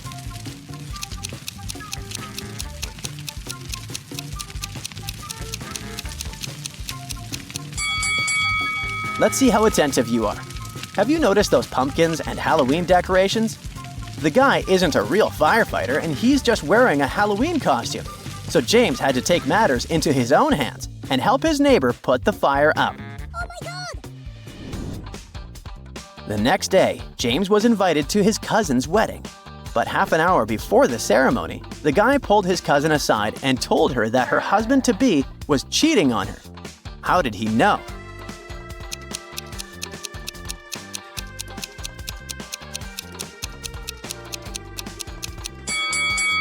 James spotted a lipstick stain on the fiancé's shirt, and the color was different from the one his cousin was wearing. Oh no! The wedding was canceled, and the fiancé got really angry. Oh, really? He locked James in a small room. To get out of there, the guy needed to figure out the password. It's the answer to this riddle. It can be hot, it can be cold. It can rush, and it can stay still. It can be hard, and it can slip through anything. What is it? Oh my god.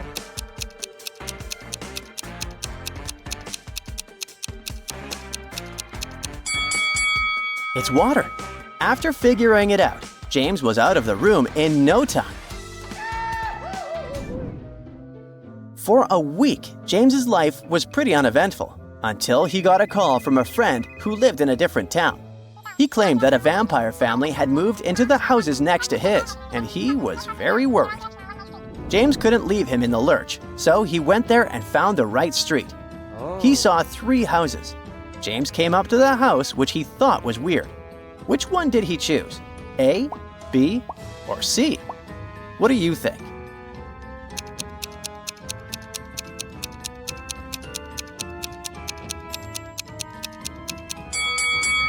Look at the footprints.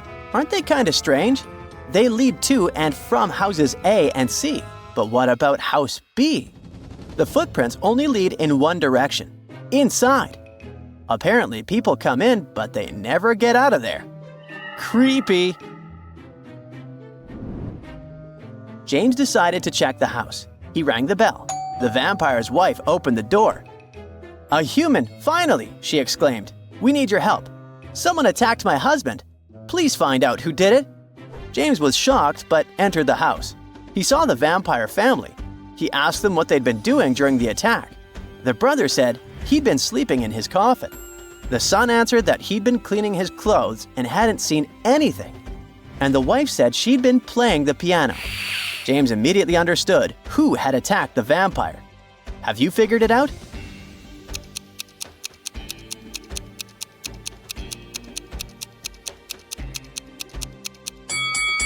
It was the vampire's brother. He said he'd been sleeping in his coffin, but this coffin is too small for him to fit inside. He's a liar. The vampire's brother got angry, but allowed James to leave. He even showed the guy where the exit was. But James saw not 1, but 3 doors. The room behind the first door was filled with dangerous, toxic gas. Behind the second door, a huge rock was hanging over the entrance. As soon as something or someone got inside, it would fall down. There was a hungry tiger waiting for its prey in the third room. Which door should James opt for?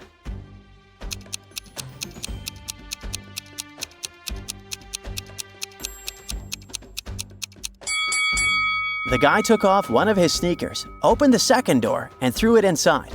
The rock crushed the shoe, and James easily got out of the house through the second door. They say seeing is believing, but is it really? Optical illusions have a mind-boggling way to trick our brains. They use a combination of color, light, or particular patterns that can make us see things that aren't there. Today, we're taking our brains for a test drive and seeing how these illusions work. Let's start easy. Behind all of these little black dots, there's an image. Are you part of the 1% of people that can see it? It's a minion. Congrats if you spotted that. Here's another one in this style. Can you see what's hidden here?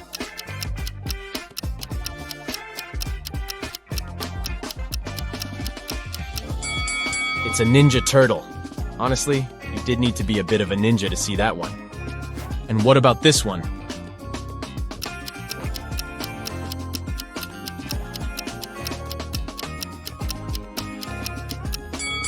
It's Homer Simpson. So now there's something hidden behind black stripes. How's your X-ray vision working?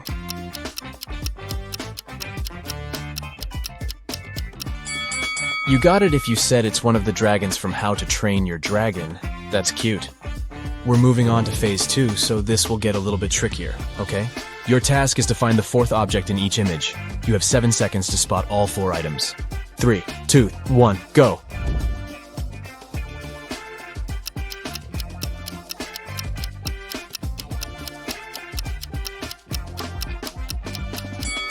Did anyone find the straw by any chance?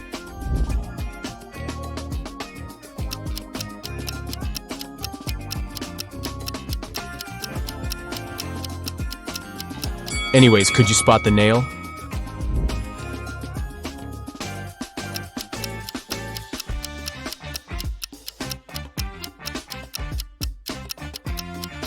What was hardest for you to find? The egg or the button?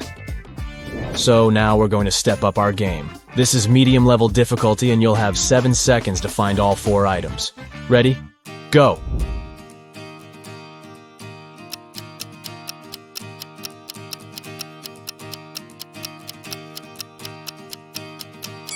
Did anyone find the French fries?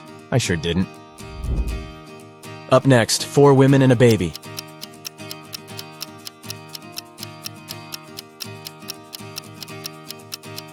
Yikes, this is hard. Could anyone spot the hair comb? Here's another one for you.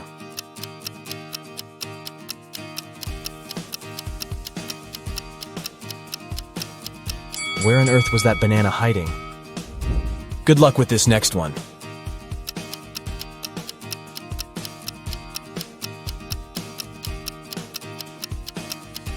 So the envelope is hiding behind the bathroom pipe.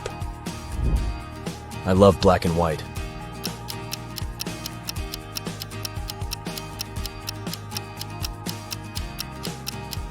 But I'm still searching for that white egg, if you ask me. If this were my room, my mom would be telling me to clean it up ASAP.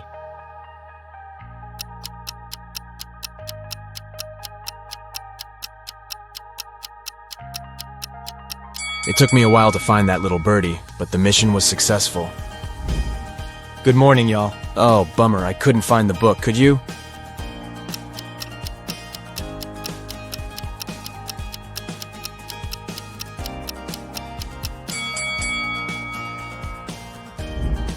What object can't you find here?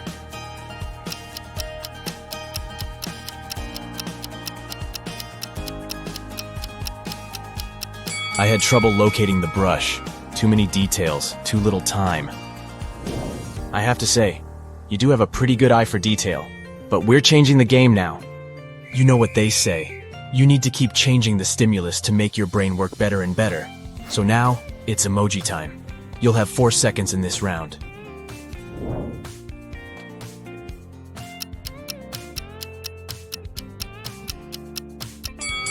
Did you see that one of them didn't have laughing tears?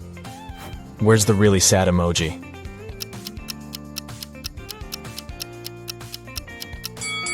And here I was thinking that clowns were supposed to be happy. I guess we all have our bad days, huh? What about this one?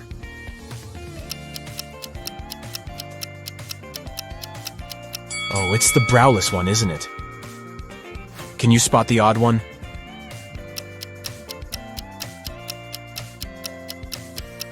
Oh, so it's a dairy-free burger. There's one with a different grin on its face. That's the one. I think your eyes are pretty warmed up now. So we'll move on to some hard-level optical illusions, okay? This first one is called the impossible triangle. But wait, what makes it so impossible? You have 7 seconds to figure that out.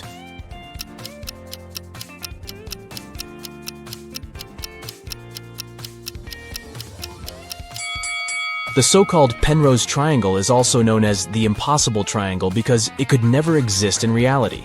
This magical triangle defies the laws of Euclidean geometry. If you follow the ball sliding on the surface of the triangle from the top point, you'll notice something strange. It looks like the left side of the triangle is extending away from the viewer, while the right side is closer to you. The Penrose triangle is the type of geometrical figure that can only exist as an optical illusion because this is what it looks like if we dismember it. Not a triangle at all, huh? And this next illusion is called the Pac-Man Chaser. You'll see why. Stare at the central cross for 5 seconds. The image appears to be in motion, doesn't it? And you might also see a green disc appear in between the lilac spheres from time to time. Now, this image allows us to witness 2 illusions simultaneously. Firstly, although the image appears to be in continuous motion, nothing here is moving, we promise. This phenomenon is known as the phi phenomenon. It happens when stationary objects are placed side by side and illuminated rapidly one after another, creating an illusion of movement. Now look at the center of the image again. Can you see the green disc? This second illusion is called an afterimage, and this happens when your brain tries to substitute an item with something else as the original item disappears. But why is it green, you might ask? That's because green is lilac's complementary color. If we were to change the color of the disc to blue, then the color of the gap changes to yellow, which is blue's complementary color. Neat, right? Can you stare at this parrot's eye for 15 seconds? Just keep staring at it. I'll tell you when you can close your eyes. You're about to witness another example of an after image.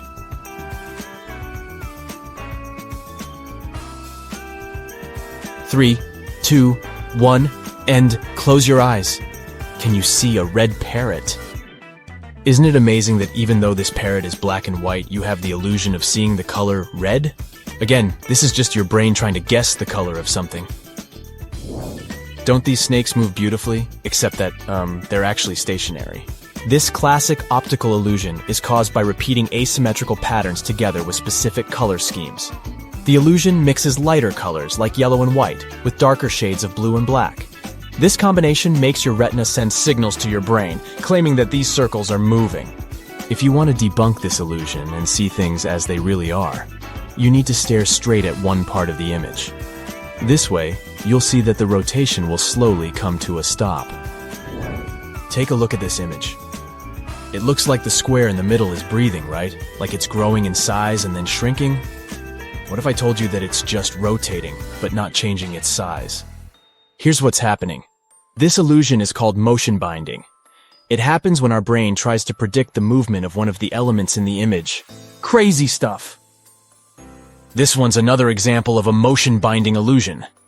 These 4 bars seem to be moving in parallel with each other, right? Wrong! They are all part of the same moving square. Here's what's happening behind the scenes. Our brain just gets confused.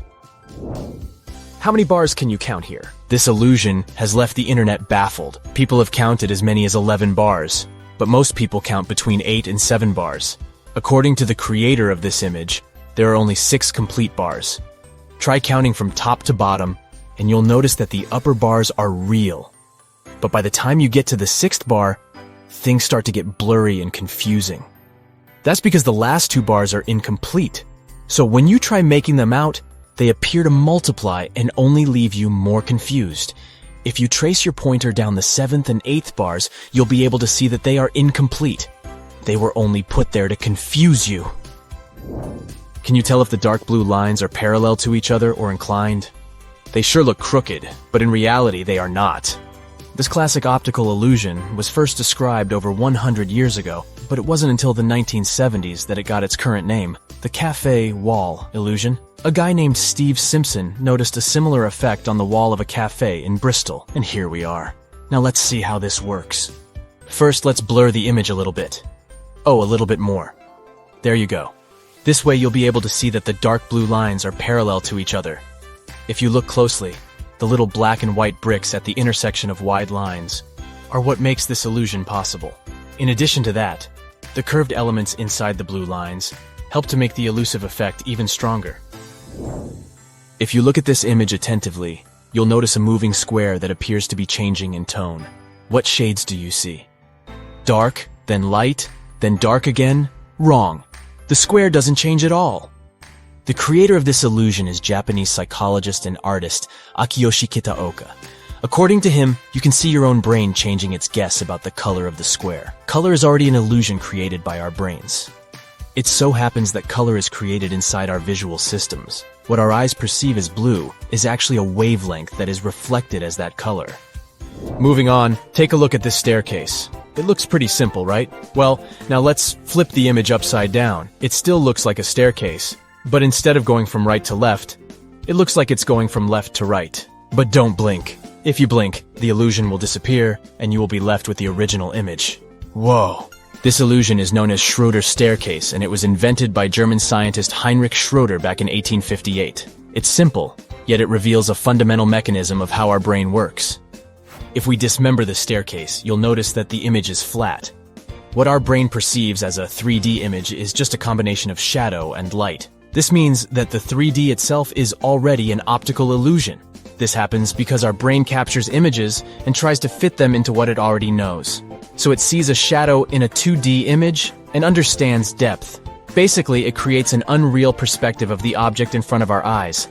In this case, we call it a 3-dimensional perspective. Up next, look at this black square crisscrossed with perpendicular white lines. If you look attentively, you'll notice that the white dots, situated at the intersection of the grid, shift their color from white to gray and back. When you concentrate on a particular dot, you see that it's white, but as soon as your attention wanders, the dot turns gray. That's the Hermann grid illusion. Amazing, isn't it? We can take this illusion one step further by positioning white dots at the intersection of gray lines. All are placed on top of the black background. If you look at this image long enough, you'll notice black dots starting to pop up at the intersections of the grid, creating a scintillating effect. Another name for this illusion is a simultaneous light contrast illusion. As you perceive the dots as white at one moment, and then, almost immediately, you see them as black. So why do our senses let us down by making us see gray or black instead of white? This illusion demonstrates one of the most important principles of human perception. You don't always see things for what they are. The retinal cells in our eyes act as light receptors. When only one receptor gets illuminated, it perceives more light than when its colleagues are also illuminated. This prevents the firing of nearby receptors. With the Hermann grid illusion, the white lines are arranged in such a way that there's more light around the intersections than along the lines themselves. Thus, the dots at the intersections are more inhibited, and you see darker spots. What do you say? Did your eyes pass the test? I guess mine did, but my brain is a little bit tired. See you next time. Henry and Mia lived together in New York. They wanted to run away from big city life and celebrate their anniversary in the wild. So the guys used a special online service and found 3 available options nearby. Bob offered his cozy treehouse in the woods for a reasonable price. Julia offered this fancy geodesic dome with all conveniences. It's a 2-hour drive away from New York, and Crystal offered an old mansion that she'd inherited from her granny. Can you help the guys make the right choice?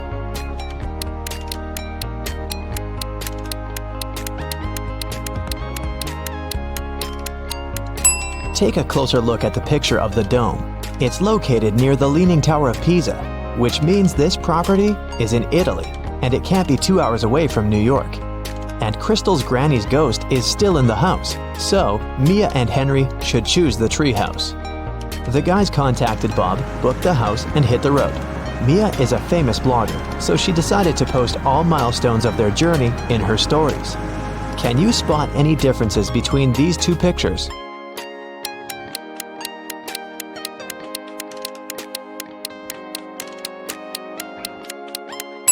Here they are.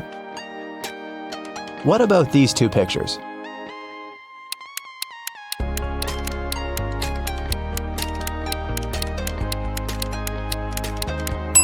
There are 3 differences. What can you say about these 2? Can you see 3 differences?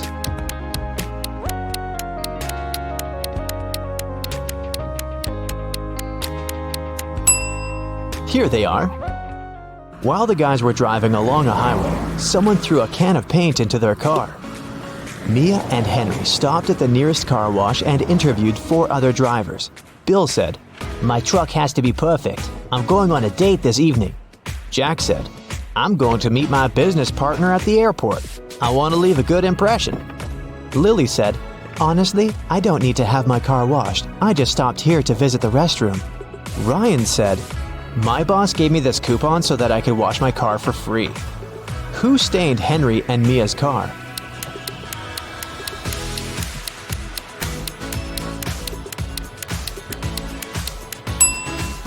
Lily. Her right hand is stained with the paint of the same color, and besides, she has a print of Mia's face on her t-shirt. She's definitely obsessed with her. The guys washed their car and continued on their journey. They had to choose one of these 3 roads to reach their destination. The first one went through toxic swamps. People often get lost in that area. The second path went near a river with creepy sirens. Their singing made everyone jump into the water. And a band of angry robbers was waiting on the third road. Which way should the guys opt for?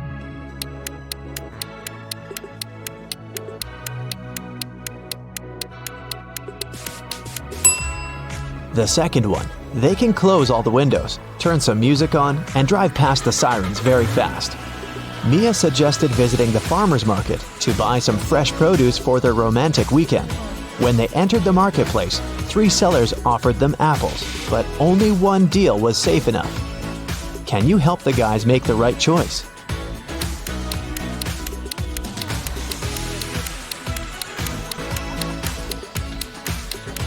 Seller number 1 offers very old apples. Take a look at the date on the box. They expired 5 years ago. Seller number 3 offers very beautiful apples. But pay attention to his assistant. She's putting shoe polish on the apples to make them look better. So, Mia and Henry should pick the second seller. Henry and Mia left the market and put all their purchases into the car. Suddenly, Henry realized that he'd left a bag with cabbage at the farmer's stall. He returned but couldn't find the bag. Henry questioned 3 people he saw nearby. Vera said, "I only eat fruit, mister. See, I've got bananas and apples." Bella said, "Yes, I saw your bag. The seller put the cabbage back on the shelf." And the seller said, "I don't know what's going on here. I spent the last 10 minutes in the bathroom." Who's lying?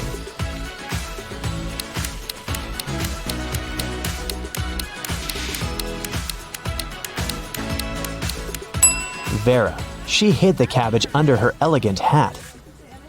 Finally, the guys reached their destination. The treehouse is even better than in the photo, but can you spot anything weird in this picture?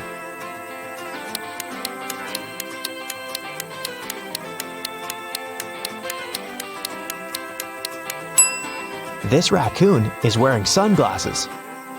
The owner of the treehouse, Bob, lives in another country, and the house is located 15 miles away from the village and other people. That's why Bob installed a special digital clock on the door. When Henry booked the property, Bob gave him a 6-digit password. But unfortunately, Henry had lost it. Here's a hint. M80. Can you help the guy crack the code?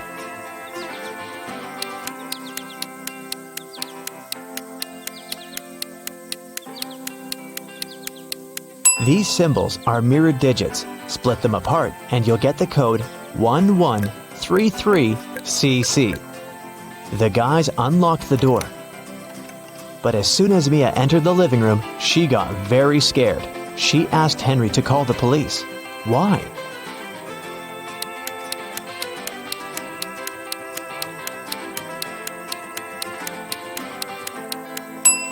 The treehouse is in the middle of nowhere. Who lit the candles and the fire? The house was locked. Henry checked all the rooms, but found no clues. What about you? Any ideas who that could be?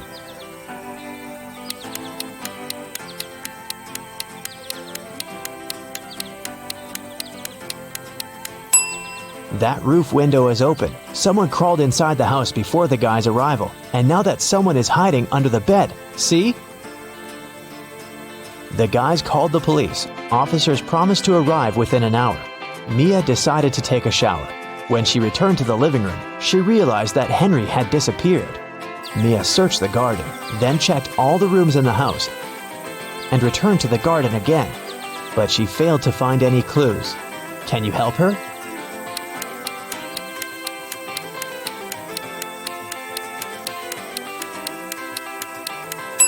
The hot tub was open when Mia began her search, but now it's closed.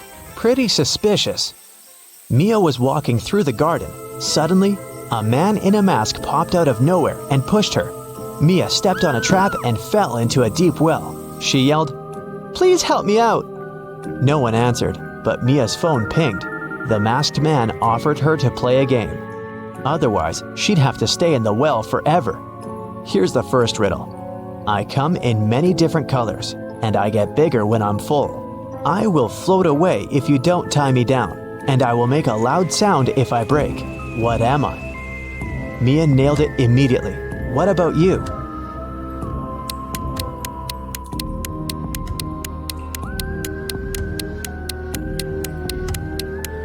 The correct answer is a balloon. Here's the second question. I can jump and I can climb. With many legs, I swing from tree to tree. I can make a house much bigger than me. What am I?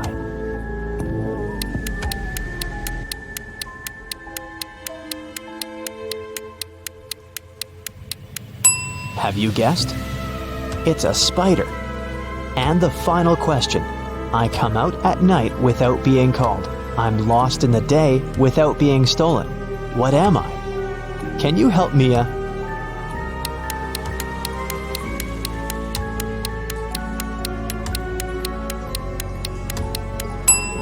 The correct answer is a star. A hatch opened at the bottom of the well. Mia went through it and got into a creepy basement. There, she found 3 ways to freedom, but every door hid some danger. A fire-breathing dragon was sleeping behind the first door. The corridor behind the second door was filled with high-voltage wires. And a vampire was waiting behind the third door. Suddenly, a message appeared on the screen of the girl's phone. Hurry up! Soon the walls will close in and smash you. Which way should Mia choose?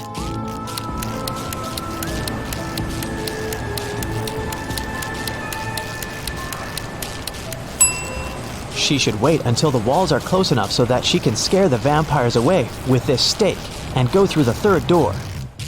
When the police arrived at the treehouse, they found Mia and Henry at the porch. Henry had just woken up.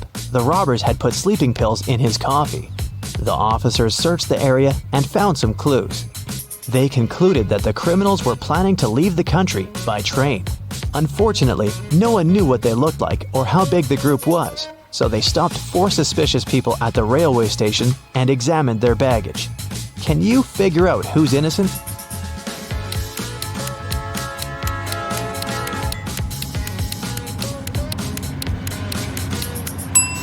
Why would a bald man need shampoo? And this supposedly blind person has a flashlight.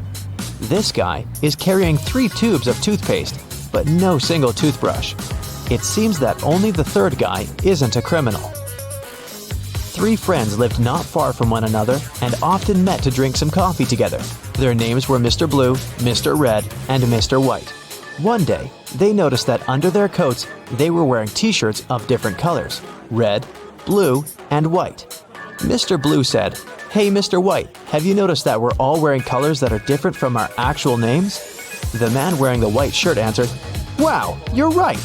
Can you figure out the shirt of which color each of them was wearing?"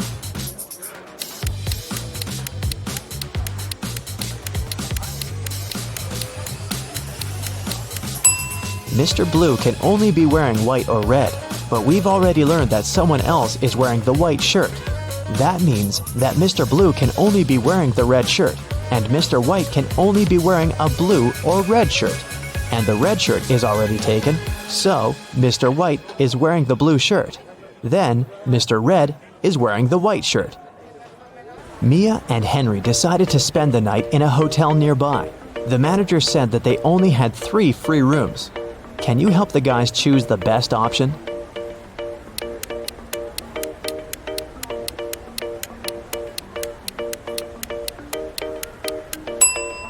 This room doesn't have any doors. That's weird. And this room has a cracked mirror on the ceiling. It's too risky. The second option looks pretty safe and nice. The guys checked in, and Henry asked Mia, "Well, where do you want to go now?" She answered with this riddle. "You used to visit me when you needed to know, but I've been lonely since the internet was born. What am I?" Have you guessed?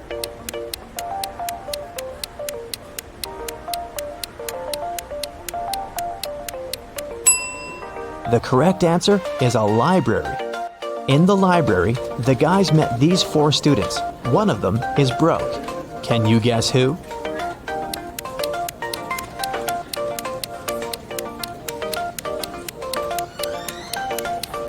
Student number 3.